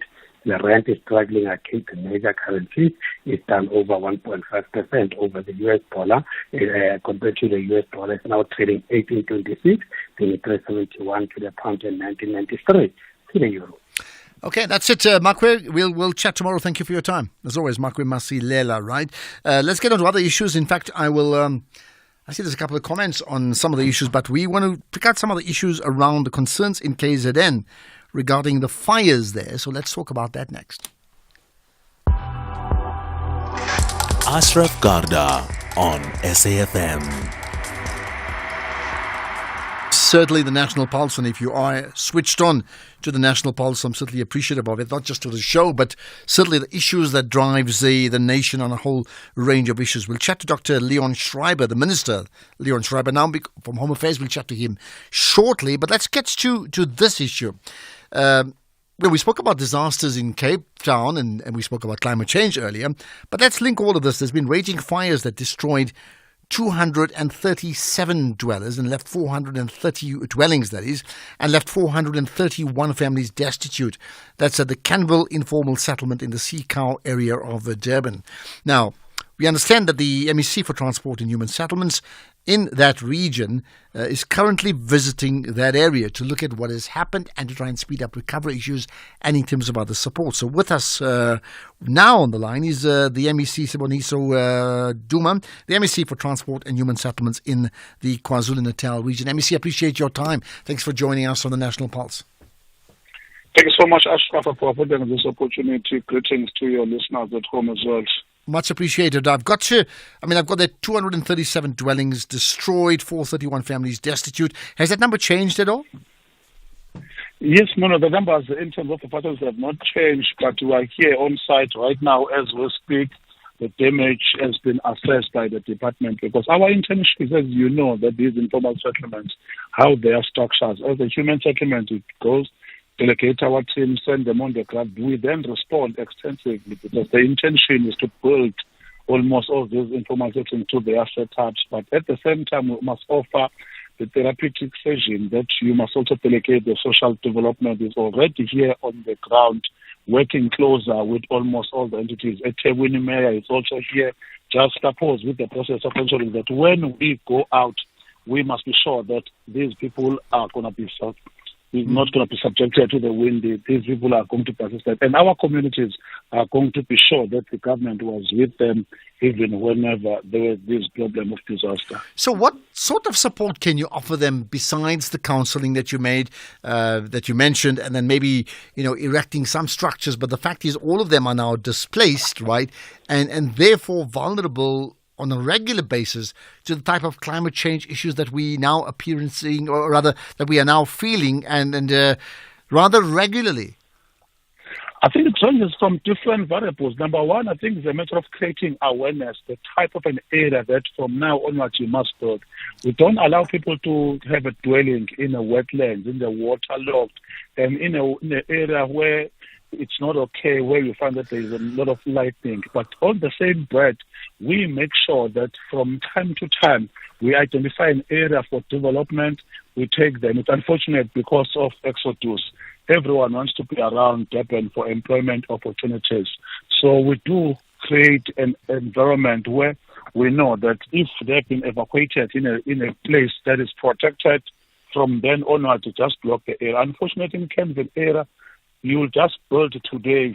Probably later on this year, the summer will come and there might be damage. So we are busy dealing with those processes. We're identifying different areas where we are going to assist, but the numbers will never be adequate because the backlog keep on moving. As you know, this is a moving target, Ashraf. But at some point in time, we're going to make sure that they are okay. Now, in terms of your observations, I mean, I take it that's, in terms of support, do they have the support that they need from, let's take yourself, or do they need additional support? There is a support from the municipality, as I've already highlighted, that I'm with them freshly from the box, the Mayor Kevin Babasel Klaba. We also there is a Department of Social Development and Human Settlement. So it's thorough in terms of process. We offer blankets. We also make sure that we come with food so that they're okay. And Human Settlements must start building the process. From tomorrow onward, we'll start the issue of fixing those structures. So that's a type of support, and we have already provided with the tents, the marquee, so that they are in a correct condition. The ablution facilities have been provided by us and the metro. So almost all those departments that deals with the process of disaster are here on the ground, working closely so that at the end of the day, we can't complain that we have suffered as a result of these fires when there's no one. So they do feel secure, and they appreciate the posture of the current government. And next week, the minister, spoken to the Minister Kupai, already in the process and was familiar with the territory as mandated by the President. So we're going to come back with her probably next week and consultate our plan. And I'm sure you'll give us updates on that if and when it happens. I think the broader issue is, how do these communities insulate themselves? That's like the $1 million question. Well, thank you for your time. Much appreciated, MEC. I wonder if you are from that region and whether you've seen the impact of those storms on that community and the extended communities, whether you've been able to assist them. And I hope you've not been affected directly, but have you been able to assist in any way? If you have a story to share, then I want to know that story. You can call in to 086 000 2032. Otherwise, WhatsApp, in text or voice note form, 0614 104 107. Otherwise, on our socials, you can just tweet us, just SFM Radio, as well as on Facebook too, but do tag me as well, Ashraf Garda, particularly if you've got pictures and thoughts about your support in that region, in around the Seacow Lake area in KZN. Chomi, I just hope I get auto-assess this year so I can just accept. You're so lazy. Remember, not everyone gets the auto-assessment notice. I know, but I'm ready. I've got my e-filing password sorted, I've updated my details, and my IRP5 is ready. Make tax matters priority by updating your personal and banking details and expect your auto-assessment notice from 1 to 14 July. If you disagree with your auto-assessment, file your return via e-filing. If you don't receive a notice, visit e-filing to submit your tax return from 15 July 2024. Visit sars.gov.za for more information. Your tax matters. SARS, at your service. The Arctic and Antarctic are the greatest and least known wildernesses of all. Magical worlds inhabited by the most bizarre and hardy creatures on Earth. David Attenborough travels to the end of the Earth, taking viewers on an extraordinary journey across all 4 seasons in the polar regions of our planet, north and south. Prey and hunter are caught up in the battle of survival. Meet terrifying sea spiders and woodlice the size of dinner plates, polar bears, seabirds, penguins and orcas, and learn how global warming is threatening this fragile ecosystem. Channel your inner explorer with Frozen Planet, Sundays at 6:30 p.m. only on S3. Open up. Are we ready for a real conversation? SAFM, leading the conversations that move us. Well, I think this conversation should certainly move you, as the previous ones definitely did. Let's talk about Home Affairs. We've had a whole new administration now. The 7th administration has kicked in. There's always been talk about, what happens when you have this new administration and then there's policy changes. More so now in this government of national unity. Well, we do have a minister with us, the Minister of Home Affairs, Dr. Leon Schreiber. Good chatting to you. Thanks for joining us live on the National Pulse. Good afternoon, Ashraf. Good to be with you. Thank you. Much appreciated. Right. Let's talk about policy that you've implemented or in practical terms wants to push through around the issues of illegal employment in South Africa, particularly around restaurants. I understand maybe some other things too. What's the plan? Yes, well, much of what we have to do at Home Affairs does actually not involve policy change, but involves better implementation and enforcement. And this question is a good example where the department is now planning to increase the number of operations it conducts at some of these places where we know there's a lot of illegality going on, whether that's at spaza shops or in the transport industry, for example. We're going to be increasing that by about 50%, 54%, as compared to last year. So we're going to have more operations from Home Affairs side trying to enforce consequence management for people who break the law. This includes things like buses that are currently being procured and constructed to assist with deportations on these matters. But the problem we have, Ashraf, is the best way to deal with this particular issue is through joint operations, where you actually have local government, the Department of Employment, and the police all going together with Home Affairs to make sure that you are tackling this issue. But it is one of the priorities. It's not the only one, but it is certainly one of the things that need to be better enforced. And just so that we're on the same page, when we talk about illegal foreigners in our country, what do we mean by that? Well, the one obvious example would be someone who's in South Africa without having a valid permit or visa to be here. So that's one of the issues. But then often related to that would be illegal employment practices.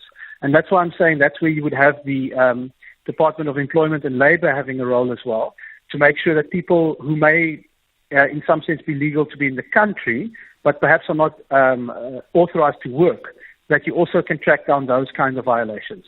It's quite interesting. How then do you see this in practical terms? Because you mentioned transport sector. I would take it that, buses, people bringing them from outside this country illegally. Then, of course, people in spaza shops or cafes, or I'm not too sure whether it's in homes. How are you actually practically going to police them? Yes, well, the department has identified some of these hotspot industries. Hospitality would be another example, where you can actually see some of the trends and where you find lots of these cases. So the point, of course, is not to be confrontational against business or against any particular sector. We want these things to thrive. And on the other side of the equation, the department is doing a huge amount of work on making it easier for people who want to come to this country legally to obtain skills visas and investment and bring tourism as well. So we are not opposed to those sectors per se. But what we are saying is that we have to have the rule of law. And the best way to make sure that this department plays its role is to identify some of those areas where we know there are issues, make sure that you have more enforcement operations. But I must emphasize, we are not going to solve this problem in isolation. We need a more collaborative approach, specifically with some of those other departments that I mentioned. And then we need budget. The Border Management Authority, that is supposed to be the agency that manages immigration in South Africa at the ports of entry, is massively underfunded. And if this is going to be a priority for South Africa going forward, to restore the rule of law in terms of immigration and the borders, we're going to have to fund it as if it is a priority. Okay, so, priority funding is, and therefore the ability to do your work is a big issue. In the meantime, in terms of your policing of what's gone wrong, right? So you find a person who's in South Africa without the documentation to be able to work there, and then that person's working at a certain place, a spaza shop, for want of a better word. What happens to both of them? Well, yes. So on the Home Affairs side, you would have the repatriation service or deportation. So there is a big facility, the Ladela Repatriation Center, where some people can be held as they are processed. And then, depending on where they come from, there could be returns agreements or other ways to essentially deport them to that country. But the other side of the equation is, of course, the employment legislation. And that's where there would have to be things like fines or checking what the transgressions were in terms of employing people who may not have the right paperwork. And that is unfortunately where things sometimes get stuck from Home Affairs point of view, because that's where we need our counterparts in employment and labor to assist us. So I'm hoping that in the spirit of the GNU, we can also find ways to improve collaboration on these kind of operations to make sure that we have the maximum effect and impact, and really send that message that we want skilled people, we want legal immigration, but we will have no tolerance for illegality. What about those who, they're not refugees as one would think about refugees, but they're economic refugees? I mean, is there any case for them? They're unskilled but economic refugees because they've attempted to come into our country illegally, let's say that, because they're starving. Yeah, look, I mean, we do have laws that regulate asylum seekers and refugees, but the critical issue we have is capacity of processing those applications. Because what you have to be able to do is distinguish between someone who is abusing the system and who is actually an economic migrant, not someone fleeing conflict or violence, and those cases where people legitimately do qualify. At the moment, we are sitting with a huge backlog. We are massively underfunded in this area as well. But I do think we have some opportunities to take this case onto the international stage and make the argument for why we need international partners to help South Africa with this, because at the end of the day, migration is by definition an international issue. And the problem is, if a country like South Africa does not have control over these kind of applications and over migration, it will eventually have spillover effects and affect other countries as well. Okay, lastly, this is why we need to take a look. But lastly, as we get to news, you're surely not suggesting the UK Rwanda example, are you? No, I'm suggesting that what we need is international organizations, the UN, the European Union, which is already helping us, to help us with more funding and help us with the capacity we need to process many of these asylum applications. There are committees inside Home Affairs whose job it is to actually work through these applications and distinguish those that have legitimate claims from those who do not. But we need massively more resources and capacity and people to help us do that. And I would like the international community to assist, because at the moment, the funding just isn't there. Okay, got that. We will certainly chat further down the line, I'm pretty sure about that. The Minister of Home Affairs, Dr. Leon Schreiber, great chatting to you on the National Pulse. Let's get the news headlines now. It's 5 o'clock with Greg Hose.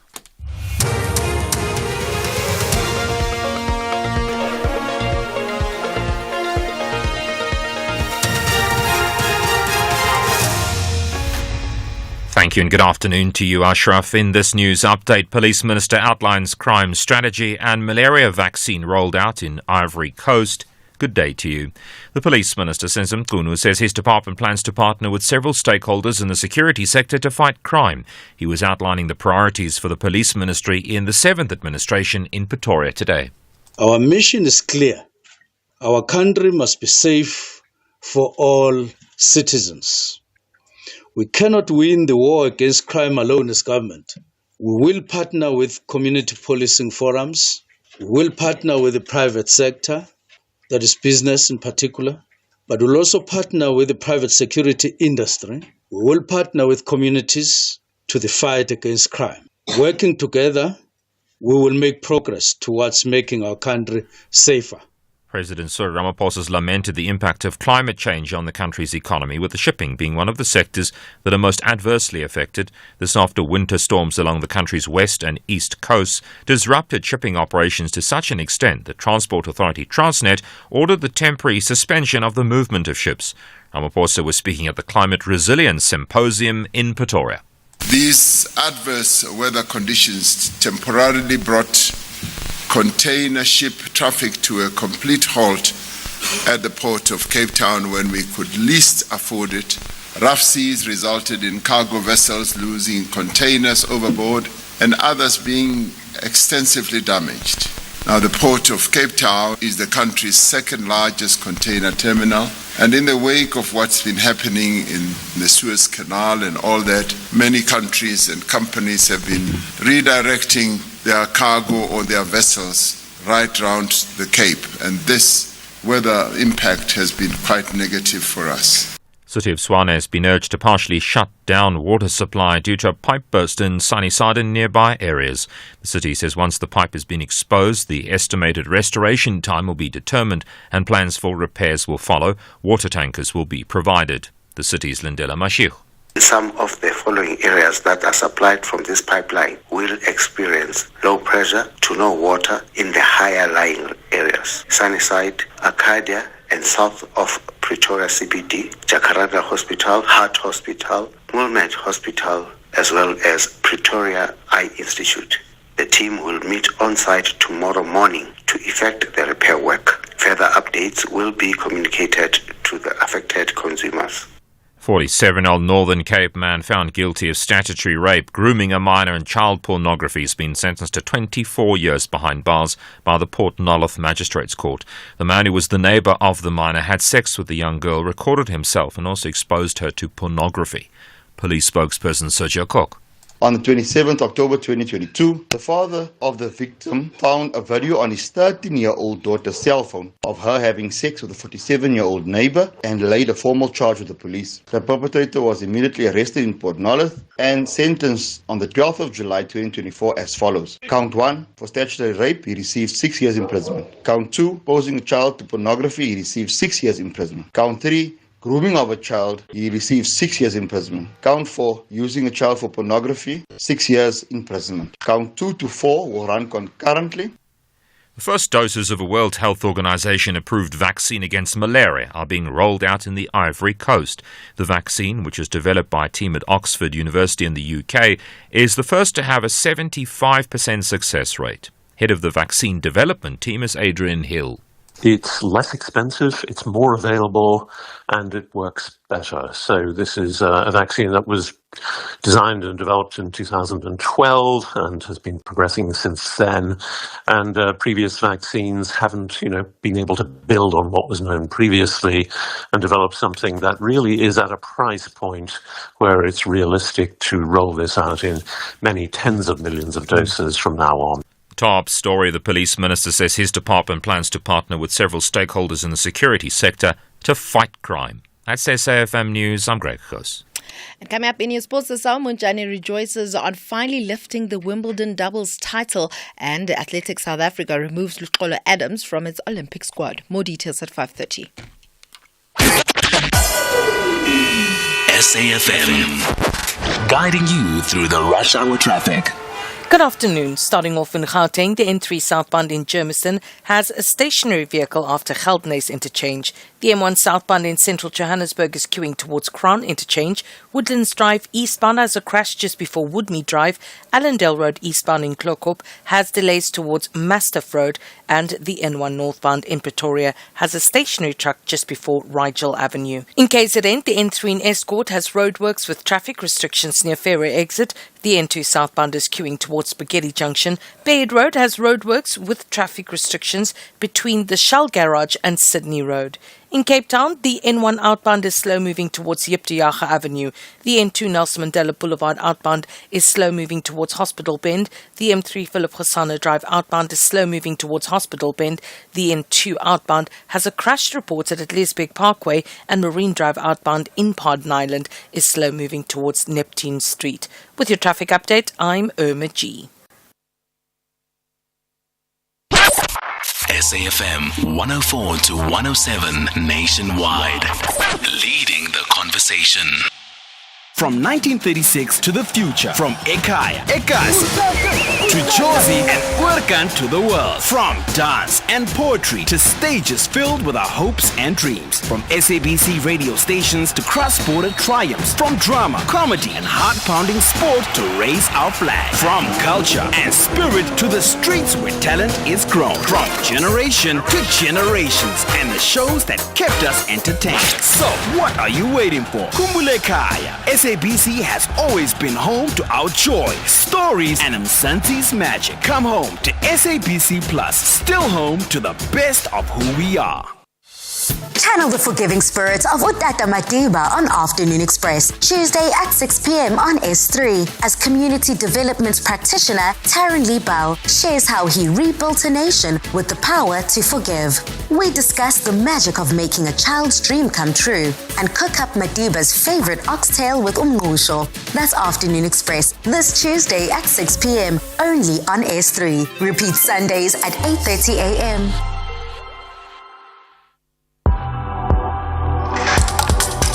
The National Pulse with Ashraf Garda on SAFM. You're listening to the National Pulse, weekdays 3 to 6 p.m. I think, what's the pulse rate of the nation right now? What's the pulse rate of South Africa? What's the pulse rate of the USA? What's the pulse rate of the Spaniards like right now after their double win, both at Wimbledon and in the Euro 2024, right? Okay, let's get on to other issues that will certainly impact your pulse rate, which is the South Africa's national crime rate. I mean, it's a given. It's one of the biggest issues that affects our country. It's the one issue, to borrow a particularly South Africanism phrase, it makes us all hurtful. It drives the fear into all of us, and we just don't really know the way out of it. It's been ongoing. But now we have a new minister of police, and that's Senzo Mkhunu, has certainly put forward a case, and the understanding is that he's taking a very hard line on crime. Now, some may say, no surprise that he should be taking a hard line on crime. Well, what does all that mean in terms of taking a hard line on crime, making it... and to understand that crime levels are increasing and intolerable, but what's the plan really today? So the minister, in fact, outlined some of his priorities earlier today. Let's get further thoughts on it with Willem Els from the Institute for Security Studies. Willem, you're live on the National Pulse. Hi. Hi, how are you, Ashraf? I'm very good indeed, Ryan. Perhaps you may want to share some of the key bullet point takeouts. Bullet point is such a inappropriate word, I think I should say, in the context of crime, but some of the key takeouts that's come through from the minister's briefing today.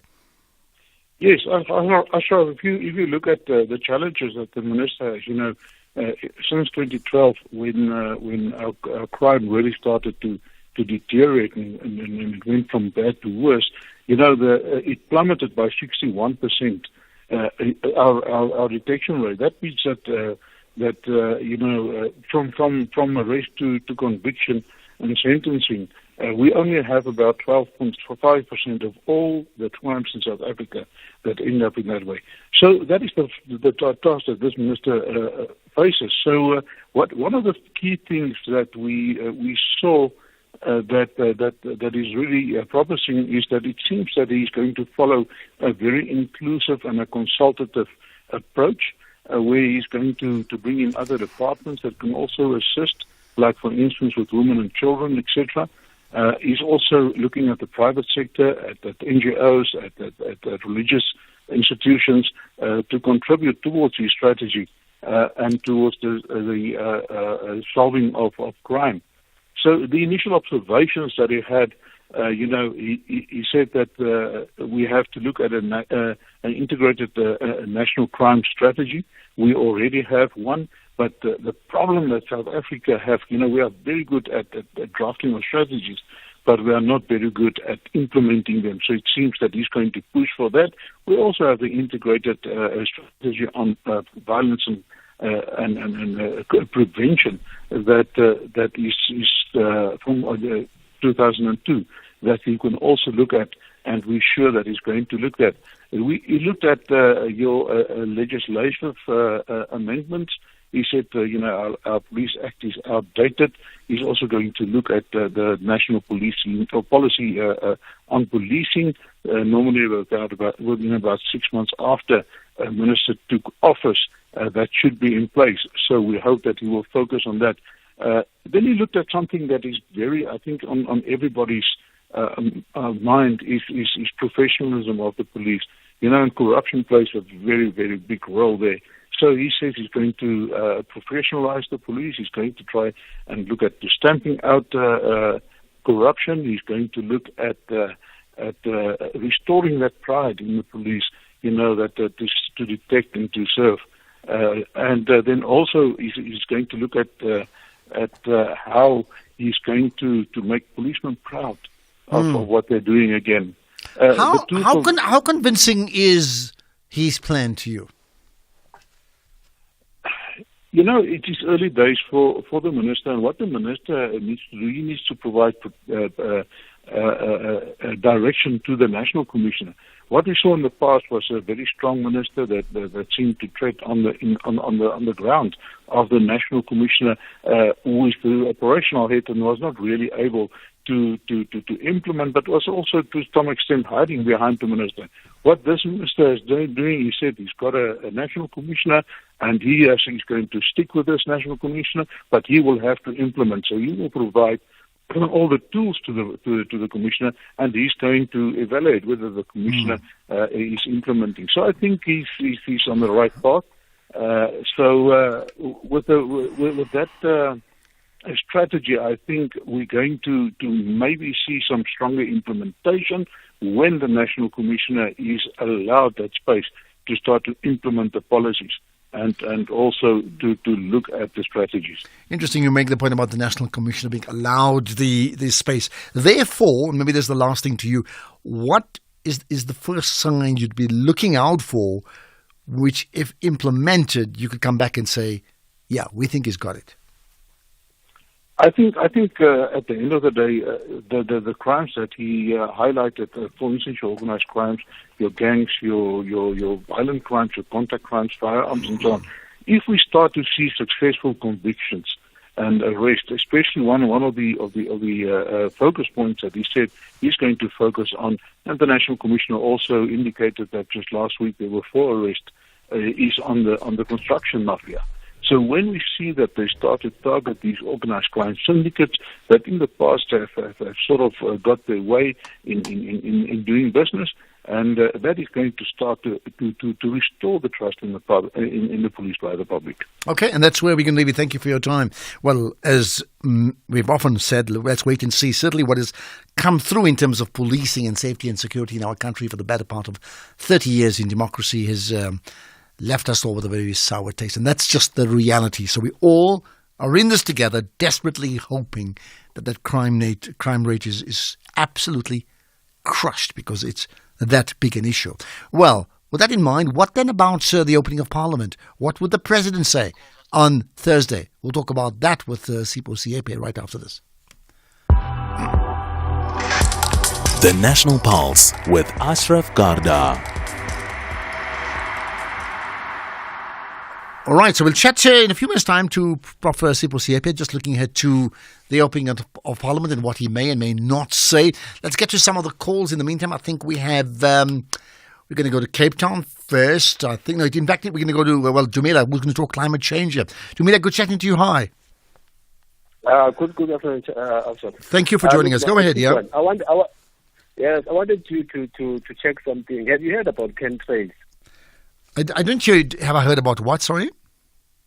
Chemtrails. You know the word chemistry, and then you take the best red chem, and then you combine. You put trail. Okay. Well, no, but maybe tell us why you're telling us that. Yeah. Yes, the reason I'm telling you, because this is something I reported on Katie's show. I think about 3 months ago. I used to see these guys. You know these planes that fly from one horizon to the next, but they leave like a line of smoke that doesn't disappear. Mm-hmm. Yeah, I used to see them here, like where I am in Ghana. They happened for close to 9 months when I was here, because it's not a long time that I've been here. And then at some day, I think 3 months ago, I reported them at Katie's show. And I haven't seen them since. I only see one at night. Now, the reason I'm saying this is because, with this issue of climate change, I think there's quite a lot of issues that we need to check. And I know some people might say these are conspiracy theories, but I can send you video. This can give you an image of what I've taken. And sometimes they'll go every hour. Well, maybe send the pictures, send the pictures, send the videos. But let's leave it at that. Send you a picture and the video. Please do. But I don't think it's a conspiracy. And what I want to say is that there's something that one can do. It's called the cloud buster. Something that kind of works with the clouds. Now, you can research that on your own. I will also leave it on the email. Okay, please now, do that. There are many things that we can do on the ground. Well, I've heard of... We need to take something to our own hands. I've heard of the Ghostbusters, but there you are, the Cloudbuster. Thanks for that. Cloudbuster, I got that. No, I got that, Cloudbuster. Absolutely. I've said not Ghostbusters, Cloudbusters. Thanks for that, Dumile. Let's get to Limpopo now. And again, we...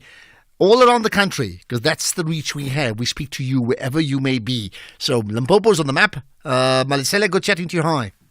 Malisela speaking. Good afternoon, Ashraf. Good afternoon. Yeah, go ahead. What's your point? My point is in regards to SARS. SARS e-filing. I think SARS needs to go to the ground and check with the people. Imagine now there's a 21-year-old who just got employed and now knows nothing about SARS, but then SARS is expected for him to submit documents of sorts. But then one doesn't know what to submit. So I just wanted to lament that I heard you speaking of having SARS officials coming over for you to have a chat with them. We need them so that they can educate us, because now right now I'm expected to submit documents. I don't know what to submit. Is it an IRP5? What else do I need? I'm a field technician driving my own car, always on the road.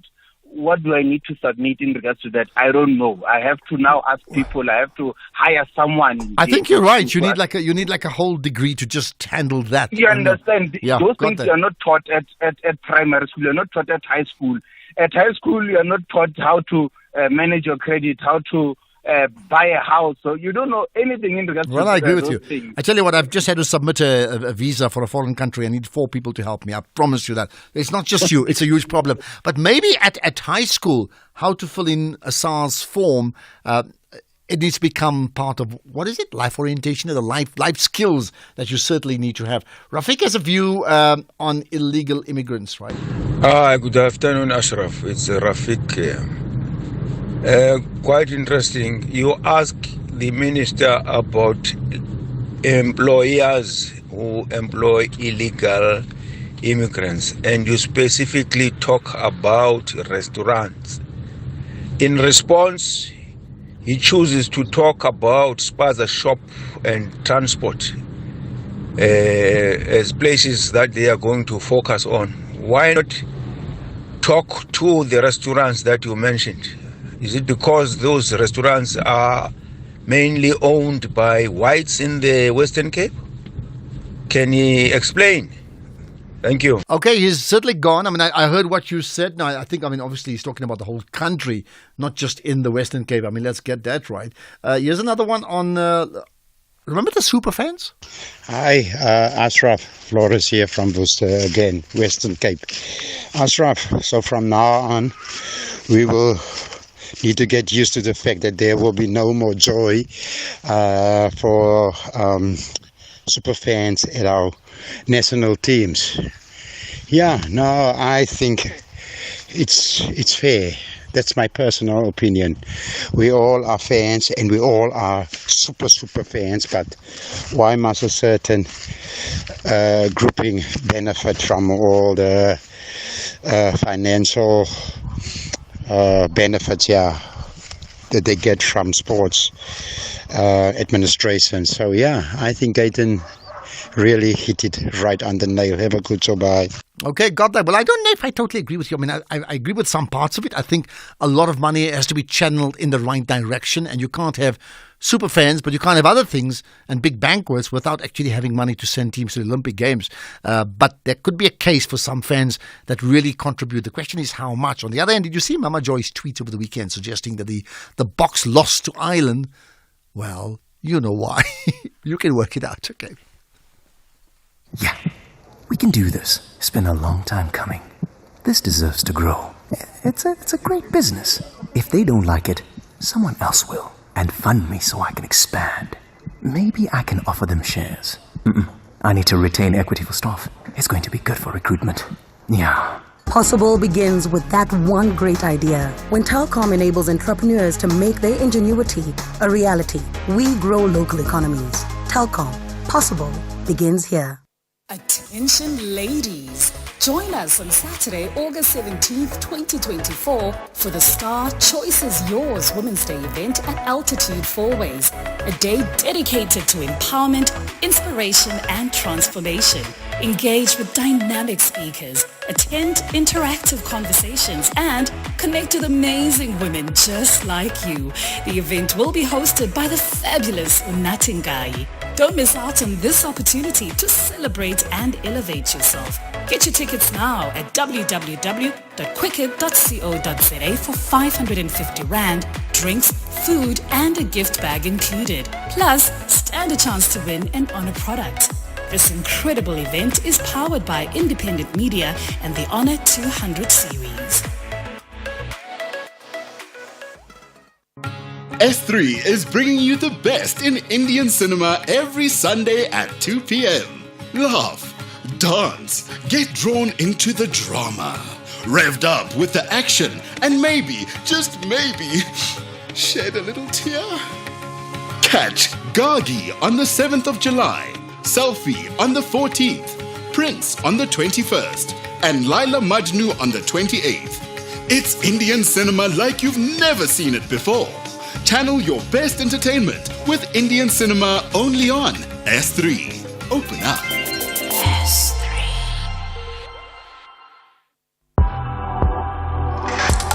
The National Pulse with Ashraf Garda. Right, Prof. Sipho Siepe coming up next. We'll also chat to Jacqueline Sidibe, an 11-year-old from the Slovo informal settlement, around a fascinating story of her visit to the zoo and a book that she's put together. But first things first, we've been chatting about Donald Trump and what happens next for him. We've had two takes on that. Listen to the podcast, both with the two guests we've had earlier on, Doug Hay as well as Anita Powell. Anita Powell is the White House correspondent for the Voice of America. This is what she said. There is too much speculation. We've got to stick to the facts. We've seen interviews with people who did say, indeed, that they waved to the Secret Service and said, hey, there's a guy on the rooftop with the rifle.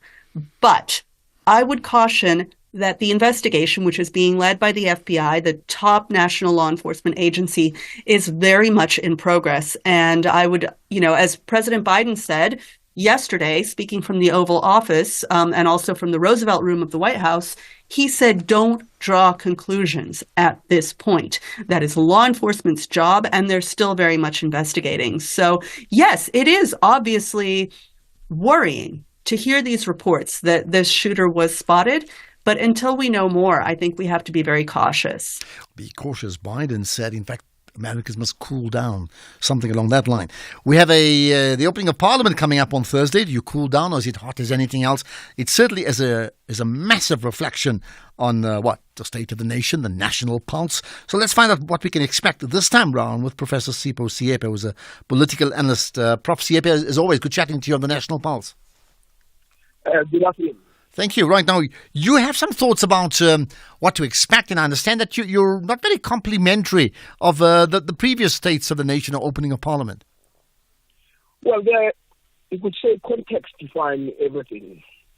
We come from a very divisive and exciting election process and with its election outcomes.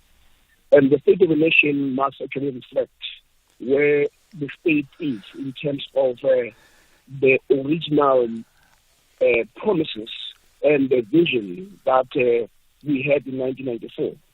And I think the president will touch on that aspect, on the notion of social cohesion, given the divisive and exciting the election contest that we had.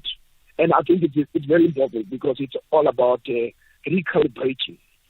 And secondly, it will also be about giving context to the government of national unity. Because when you have a divisive election, you need to get to a stage where you say, can we find each other? And the president would actually dwell on that aspect as well. Then there's a second part which deals with what does he expect his administration to achieve in the next 5 years. So the first is context, the second one is the promises. And one does not expect the president to move away from the greater challenges that we face in this country. And those challenges have deepened over the years. The challenge of poverty, inequality, and unemployment. So you would have to spell out how his government will be able to address that. We know, as a matter of fact, that has been the position of the ANC since 1994. Inequality, poverty, and unemployment.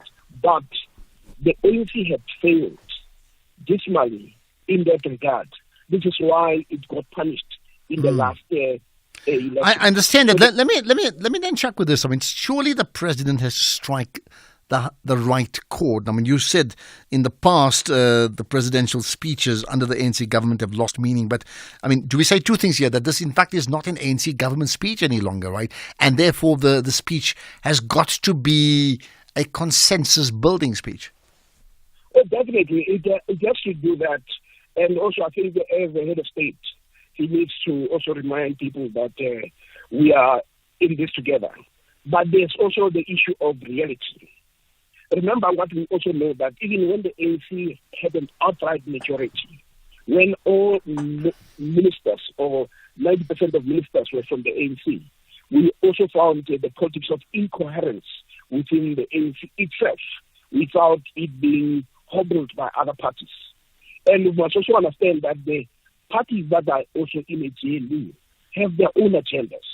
I mean, the federal chair of the DA had a number of times indicated that she would see in a lifetime the ANC dying. Mm-hmm. So the question is, what does it mean when you are part of the GNU? Are you still going to hold that position? But also parties are in this because they must also satisfy their constituencies. And the DA has taken positions that the ANC has not supported, or it has not supported the position that it's taken by the ANC. The question is, how do you begin to marry that? Also understanding that parties are in it for political power. They're not there to be nice to each other. They are there to make sure that coming next election, they've increased their electoral... Fair enough. They want to impress enough to hold on to get to extend their own influence. I mean, I get that. Before we wrap up, do we then say, therefore, that, in fact, no matter what the president says, it's actually irrelevant because that's on the public platform, but what really matters is what has been negotiated privately, and we've seen a lot of that private negotiation in the last month? Oh, definitely. And what ultimately matters is whether the government and the ministers that are there to serve at his pleasure will be able to remain true to the broader statements that he'll be making. And also whether the parties in there would subordinate their own agenda to a bigger national agenda. And the truth of the matter is, if parties are also interested in making sure that they grow, those parties are also going to use the opportunity that's given to them to make sure that they come out better. I mean, the DA has always said where they govern, they do it better. So they are going to try to make sure that when they run their ministries, they do so much better than how the ANC performing those ministries. Right, we need to wrap up. We're on to news time. Here's the last thing for you, Ryan. One thing is the different political parties, but as we get on to news, answer this one. How much value then should the public attach to this opening of Parliament State of the Nation address? Well, given that there is an issue of promises, that it's a social contract that the president will be putting across, and they have to pay attention to that so that later they would be able to say, Mr. President, this is what you said. How far have you gone? And this is how you performed. This is necessary for accountability. Okay. So I don't think they should just easily dismiss. They must pay attention, but at the same time, they should know better that promises have been made in the past and they have not been honored. And that's where we can leave it. Prof. Sipho Siepia, thank you for your time. Well, there you are, the opening of Parliament. And that address by the President of the Government of National Unity happens on Thursday. Would you be watching out for that? Let's get the news headlines. It's just gone 5:30 with Greg House. Quick look at the headlines. The Gauteng Education MEC will tomorrow attend a memorial service for the 11 learners who lost their lives in a vehicle crash in Medafong, west of Johannesburg last week. The police minister says his department plans to partner with several stakeholders in the security sector to fight crime. And the Institute for Economic Justice says using private sector finance might be more costly for the country. More on that story and other news at 6 o'clock. SAFM, guiding you through the rush hour traffic. Good afternoon. Starting off in Gauteng, the N3 southbound in Edenvale has a crash reported after London Road. In Germiston, the N3 southbound has a stationary truck after Geldenhuys interchange, and the N12 eastbound has a crash reported after Edenvale Road exit. In Pretoria, Eskamperleli Drive northbound has delays towards Moot Street, and the N1 northbound, an earlier stationary truck just before Rigel Avenue has been cleared, but traffic is still slow moving. In KZN, the N2 southbound is queuing towards Spaghetti Junction, Chris Hani Road westbound is queuing at the N2 highway, and Umgeni Road northbound is queuing at Somiso and Kwanyana Road. In Cape Town, the N7 checks Harville Drive southbound is slow moving towards the N2 highway. The N2 outbound is slow moving towards the R300 highway. Marine Drive outbound in Pardon Island is slow moving towards Neptune Street. The M5 southbound is slow moving towards Kromboom Road exit. And the M3 inbound is queuing towards the N2 outbound ramp at Hospital Bend. With your traffic update, I'm Irma G. This is SAFM Sports with Tuming Khapele.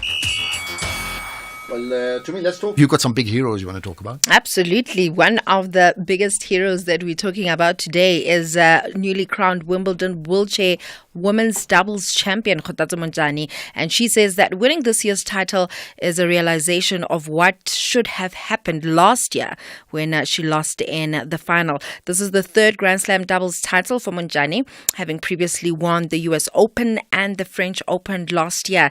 And after she arrived at Ora Tambo International today, Montjane says this one particular is just a little bit special. Yeah, I mean, it's not easy to just win. But I think they started quite well on the first set, clinching the first game, and then from there we just let's keep it tight as much as possible. And then when we went up, our team at the top, they kept telling us that this is where you keep the lead, And that's how it's done. On the second set, they came out very strong. We were 2 love down, and we started asking each other, well, what have we changed, And we didn't want to do it in 3 sets because we know the grass has been hard on us the whole week. I mean, my wrist was strapped, my shoulder is strapped. You is not feeling her left leg. So we knew if we don't wrap it up on the second set, the third set, we could have been in much more trouble. So we just needed to fight, harder on that second set until we get it. A big congratulations to Montjane and obviously her partner there. And you can just hear all the challenges that they had to fight through. And regardless of it all, she still came out tops with her partner. Brilliant.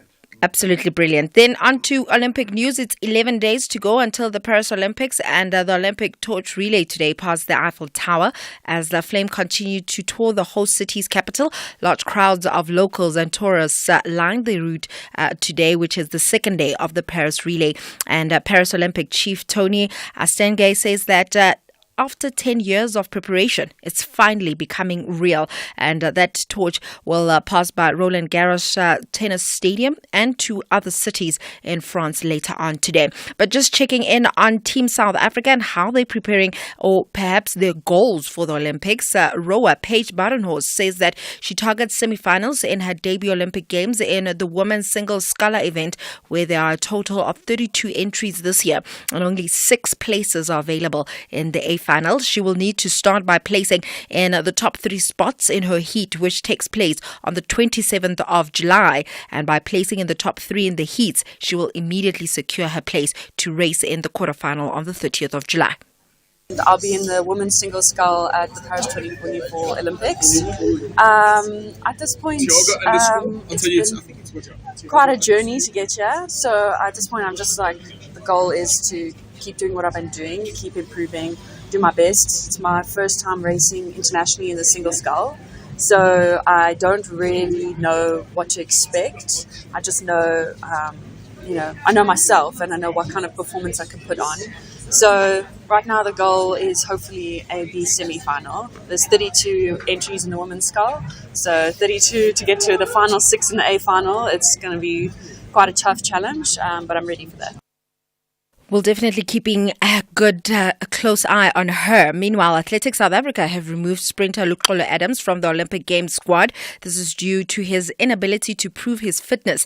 ASAA believes that Adams is not in good shape and not ready for the Olympics. He was supposed to compete in another event in Hungary on the 9th of July, but withdrew, leading to Athletics South Africa to conclude this performance in Italy. Indicates that he's not ready for the Olympics. In football, as we know, a couple of teams have started their pre-season preparations, including Orlando Pirates. They're in Spain and they face Sevilla tonight. And that game, you can watch it on Pirates TV on YouTube. And also Kaizer Chiefs have been forced to send a couple of their players back home due to injury, including Edmilson Dove and new signing Bongani Sam.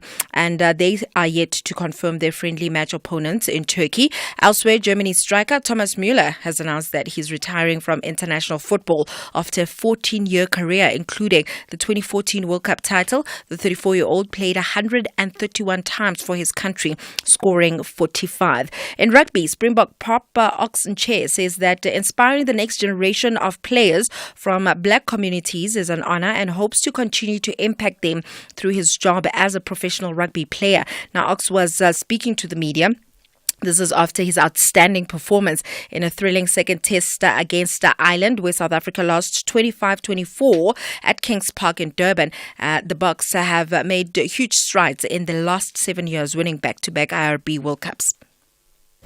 I mean, I also had people that I looked up to. I mean, you had guys when I was still in high school watching Trevor Nyakane play, watching Raymond Rule back in the Free State. So, I mean, for me, it's always about, Russell always said, like, it doesn't belong to you. It's all about the difference that you can make while you're in it. So the Springbok jersey is not yours. It belongs to the people of South Africa, and what you do with it is really up to you. And I mean, the more people I can inspire, the more people I can actually get to pursue their dreams and be what they dream of being.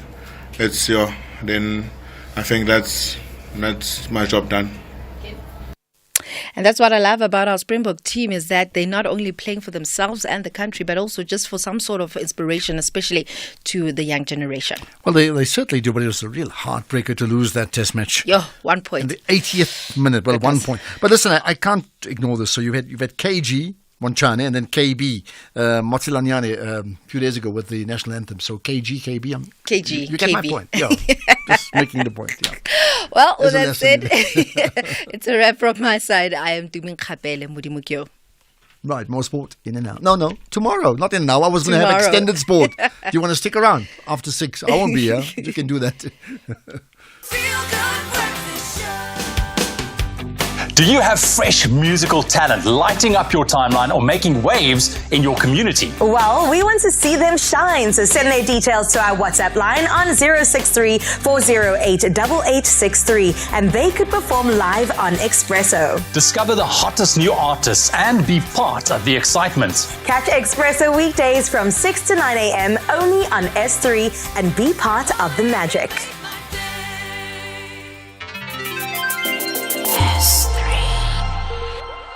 Futafri is more than just football. It's a celebration of passion, community, and the magic of Africa's beautiful game. Futafri goes beyond the final score. Uncover the heart of the game with special profile segments, taking you on a captivating journey across the continent. Experience the fabric of African football. Futafri, every Saturday at 1:30 p.m. on SABC 1 and Mondays at 6:30 p.m. on SABC Sport on TTT Channel 4. Also available on SABC Plus and SABCSport.com. Proudly brought to you by SABC Sport. For the love of the game.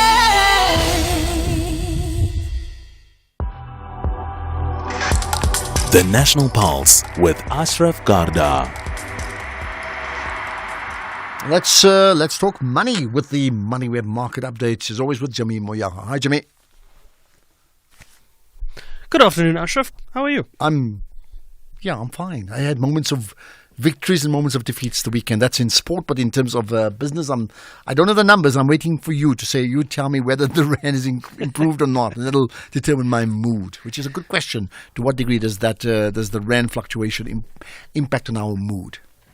Well, today was a good day. So it depends on which side of the fence you were sitting on. It was a good day for local counters. Not the best day for the rand, but we are still holding some ground there. But we're going to be looking at a couple of things in our conversations a little later on. There's been a couple of announcements that have taken the market by surprise on a Monday. You kind of don't really think this is how your week is going to start. So we're going to be looking at some of those developments. We're looking at the announcement from Bell Equipment that there looks to be a buyout offer by the family, the founding family of the business, obviously. And alongside that, there's a potential for a delisting there. And while we're sticking with the theme of delistings, the CEO of Sasfin has proposed delisting Sasfin as well. There looks to be a buyout offer that's put on the table from that perspective as well. So two big SENS announcements in that respect, and we're going to be looking at those in greater detail. In the case of Sasfin, we will be speaking to Sasfin directly, to the CEO, to find out what's happening there. And then we've got a conversation around the government bonds. South African government bonds have become remarkably popular over the last couple of weeks, and especially with international investors. In fact, at some point, I think the bonds were the number one invested bonds in the world since the Government of National Unity. So there's lots to dig into there. We're going to do that with a director from Treasury One and try and understand why there's so much foreign interest in our bonds at the moment. And then because it's Personal Finance Mondays, we are going to be taking a look at the two-pot retirement system, but we're going to be taking a look at it from the perspective of a separation. There's been a lot of confusion around when separation is taking place, when there's a divorce in the works. Do you then follow divorce law, or do you then follow the retirement and pensions law that is set to be implemented come the 1st of September. So we're going to be speaking to a legal expert around that to see if we can understand and unpack the differences between those two. It's an unfortunate situation that people find themselves in, but you do need to know how it affects your investments and how it affects your pensions. But before we get to that, as I said, markets have had a good day, especially on the local front. The currency not doing as well, but Henko Kriya has been keeping an eye on those markets for us throughout the day. He joins me now to give us a quick summary of those movements. Good evening, Henko. Lovely to speak to you. The rand holding steady-ish at 18 rand 20. Not a very good day from that perspective, considering we were at 17.95 late last week. But the equity market's having a good day. Yes, Jimmy, absolutely right. We were quite spoiled with the relatively strong rand trading below 18 rand to the US dollar last week. And now I would say more or less back to normal, what we're used to at the levels that it is at the moment. But I must say, overall, like you mentioned, the local markets, but also the US markets, having quite a nice Monday. The Dow Jones and the S&P 500, as well as the Nasdaq at this stage, trading about 0.8% stronger. But this was definitely not the picture in Europe, where the FTSE 100 and the DAX each finished the day 0.8% weaker. And then the CAC 40 in France, there where we're hoping and very much looking forward to the Olympics in a short bit. At this stage, 1.2% weaker at the end of the day. Very strange to see that the French markets losing by that much today. And then here by us, like I said, it was quite a nice day, nice way to start the week with the JSE's All-Share Index gaining 0.6% and finishing at quite a high level of 82,154 points. Nice to see it trading well above 82,000 points. The Industrial Index finished 0.1% stronger today. The Financial Index gained 1.5%, and the Resources Index 0.5% up. Tiger Brands had a lovely day. They gained 3% today, and Investec finished the day 2.8% stronger. WBHO and Tungela each finished the day 2.7% up, and DRD Gold and Anglo Gold each gained 2.3%. But on the negative side, Sasol had not such a great day, but of a terrible day, because Sasol lost 4%, followed by Kumba and Telkom, each lost 2.5%, and Truworths, MTN, as well as Pick n Pay finished the day 1.5% weaker. If we quickly have a quick glance at the 10 largest companies on the JSE, Standard Bank gave quite a nice performance today, finishing 2% stronger, and another bank, First Rand, gaining 1%. But on the negative side, Richmond lost 2.5% today. Then, like I said at the beginning, the Rand lost most of the strength it gained last week and is now back to 18 Rand 24 to the US dollar. Also back to 19 Rand 90 to the euro, 12 Rand 36 to the Australian dollar, and 23 Rand and 68 cents to the British pound. And that's more or less 1.5% weaker against all of these other exchange rates. Then on the commodities market, the gold price is trading at $2,434 an ounce. Silver on the dot $31. Platinum is trading at $1,007 and palladium at $960 an ounce. The oil price is $85, trading at $85 a barrel, and the price of Bitcoin is $63,230, and that's $1,175,000 rand. And Jimmy, that's how the markets performed. Certainly some interesting movements as we start off the week. We know that this week we also have our Monetary Policy Committee meeting from the Central Bank. We're going to be looking at those and other stories a little later on. For now, Ashraf, back to you and the team. We'll be back a little later. And certainly looking forward to that, Jimmy. Right, let's get to some of the calls. Bramoro in Bloemfontein. Hello. How are you, sir? Yeah, I'm good indeed. Right, go ahead. You have a view on VBS, right? Yes, please. The VBS incident should be treated with proper caution. There shouldn't be any spare, even if it's ANC that is implicated in it. There shouldn't be any fear or favor or prejudice now that we have government of national unity. And I'll be very happy if the leader of the EFF would also be bold to come out to probably hold a press conference to address the current crisis, because his silence is a concern to those of us who probably think he's nothing but innocent, especially his deputy also fled Chivambo. But Mr. Ashraf, lastly, in your opening remark about this Moroccan player who now won the trophy with Spain. During the 2024 South African election, if you can check in the diaspora, South Africans in UK were many.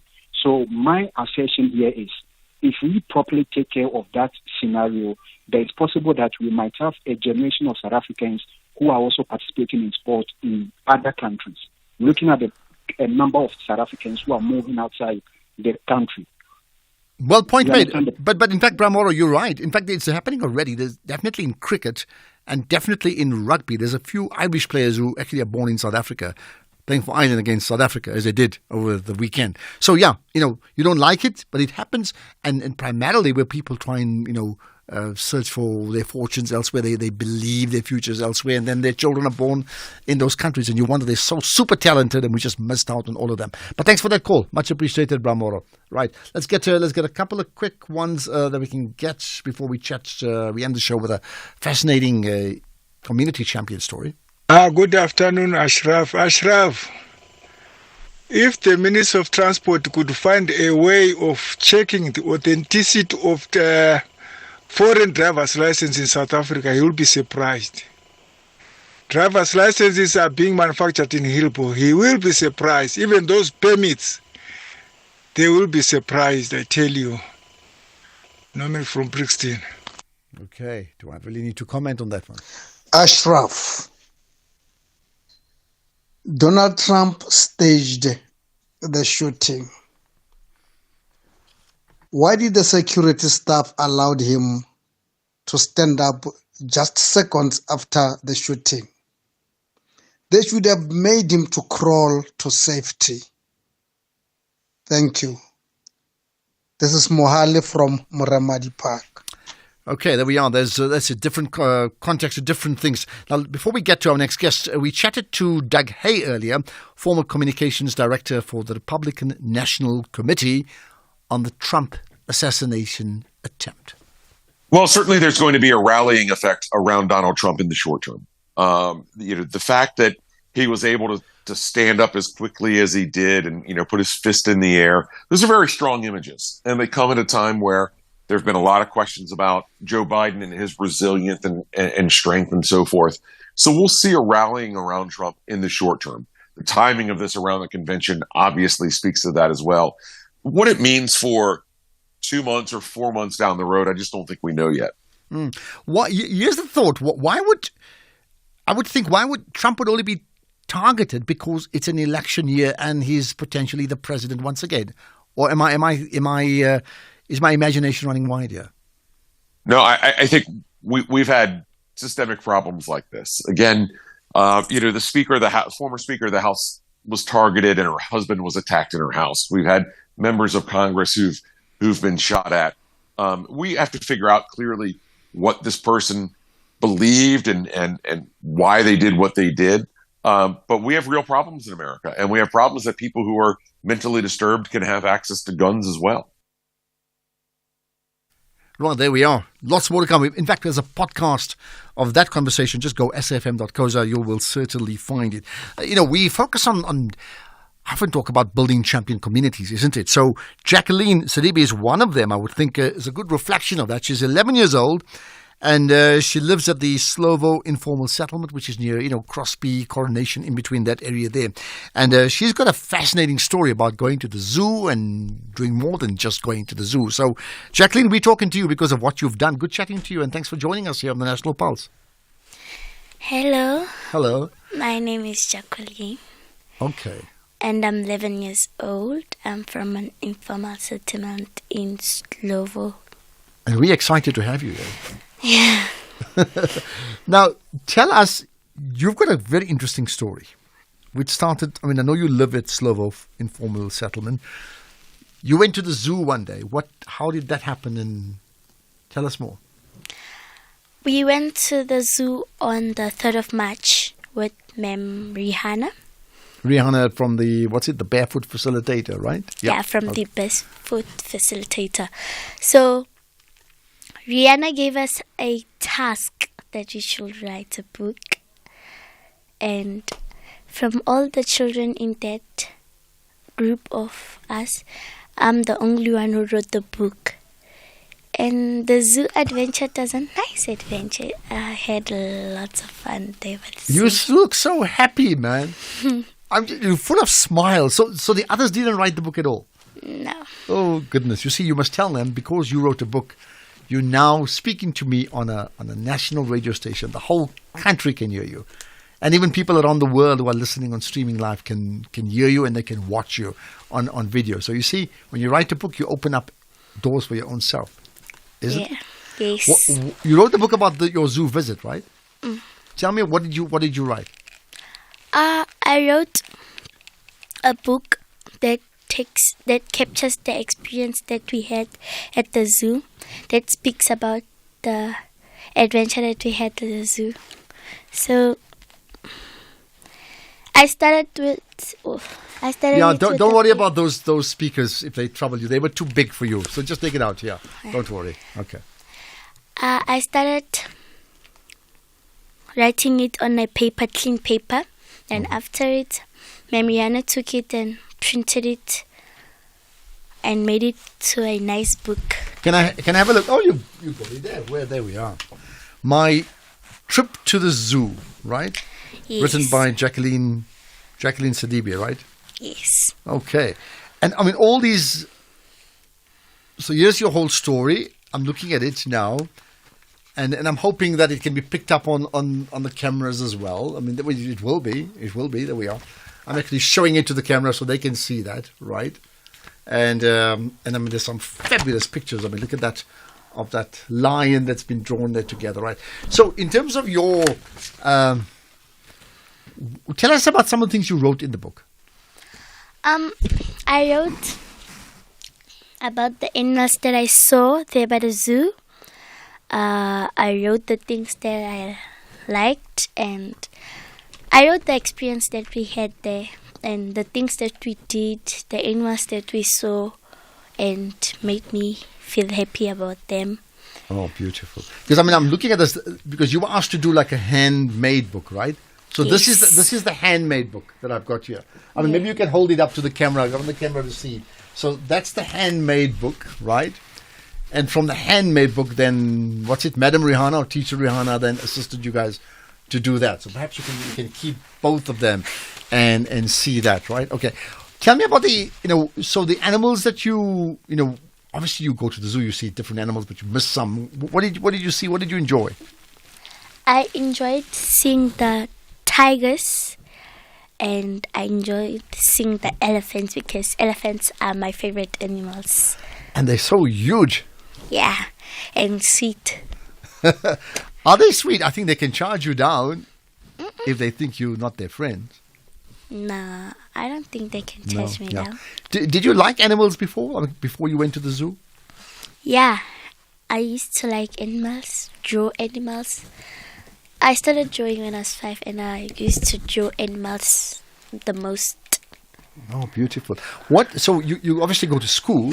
You're 11 years old. Which school do you go to? Bernard Isaacs Primary. And where's that? That side of Westbury. So you travel there. I mean, it's about 5-10 kilometers from home, maybe less. Yeah. How do you travel every day? Traveled 2 feet. I walk to school. You walk to school? Yeah. 5 kilometers? How long does it take you? Maybe 30 minutes, 15 minutes. Oh, you're a fast walker. You're faster than me, I can tell you now. And, we like to speak to people who've got big dreams for themselves and for South Africa. What's your dreams like? My dream is to be a beauty therapist. Mm-hmm. And I have many dreams. Well, mention them. I'll give you a chance to mention 3. How's that? Okay. I want to be a beauty therapist, a businesswoman, and a author also. Okay. Well, you're already an author. You just started a small book now.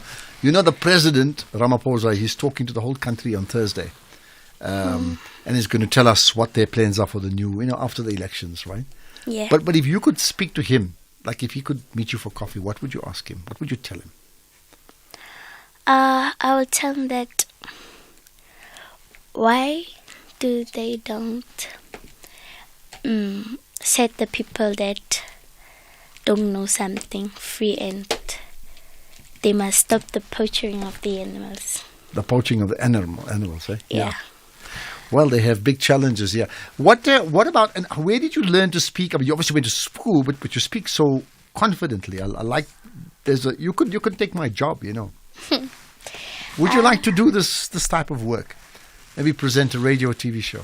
Yeah, I could. I think you should be on radio and TV. Not even one, both. I've already been on TV. Well, no, I don't mean, I mean as a presenter. Yeah. Where have you been on TV, tell me? Prime Life. Okay, well, you see, there you are. No, I think you need to be a presenter. I can see you're presenting a show for children, and I can see you presenting a show for adults. Even though you're a young person, you can teach us a thing or two. Yeah. Tell me, we're gonna end up now, right? Yes. What did your friends say about your book? They were excited, and others did a summary of my book. They also drew similar things to my book. They did a kind of my book as my first draft, but they did it in their own way. They summarized the words that I put it in my book. Okay. Yeah. So you see, you're not just an author, you are teaching other people to become authors too. Yeah. Well, there you are. We like to speak to champions. You're definitely one of them. As we build communities, we need the winners or the champions in each community, and you're definitely one of them. Jacqueline, it's been good talking to you. And next time you talk, I think you're going to be hosting me. All right? All right? There we are. She's not saying no. She knows it. Maybe I'll be true. Jacqueline Sadibi. Somebody should give her a chance. I think she's that confident on air. I have no doubt about that. Jacqueline, make sharp for the camera. Cause like that. Yeah. There we are. And she'll give her own sharp. Yeah. Okay. That's the show. That's the National Pulse from all the people to ministers to a young South African with great ideas and great ambition and great compassion and care for animals and the community. That's the National Pulse. We'll do it again tomorrow. Let's get the news now. It's 6 o'clock.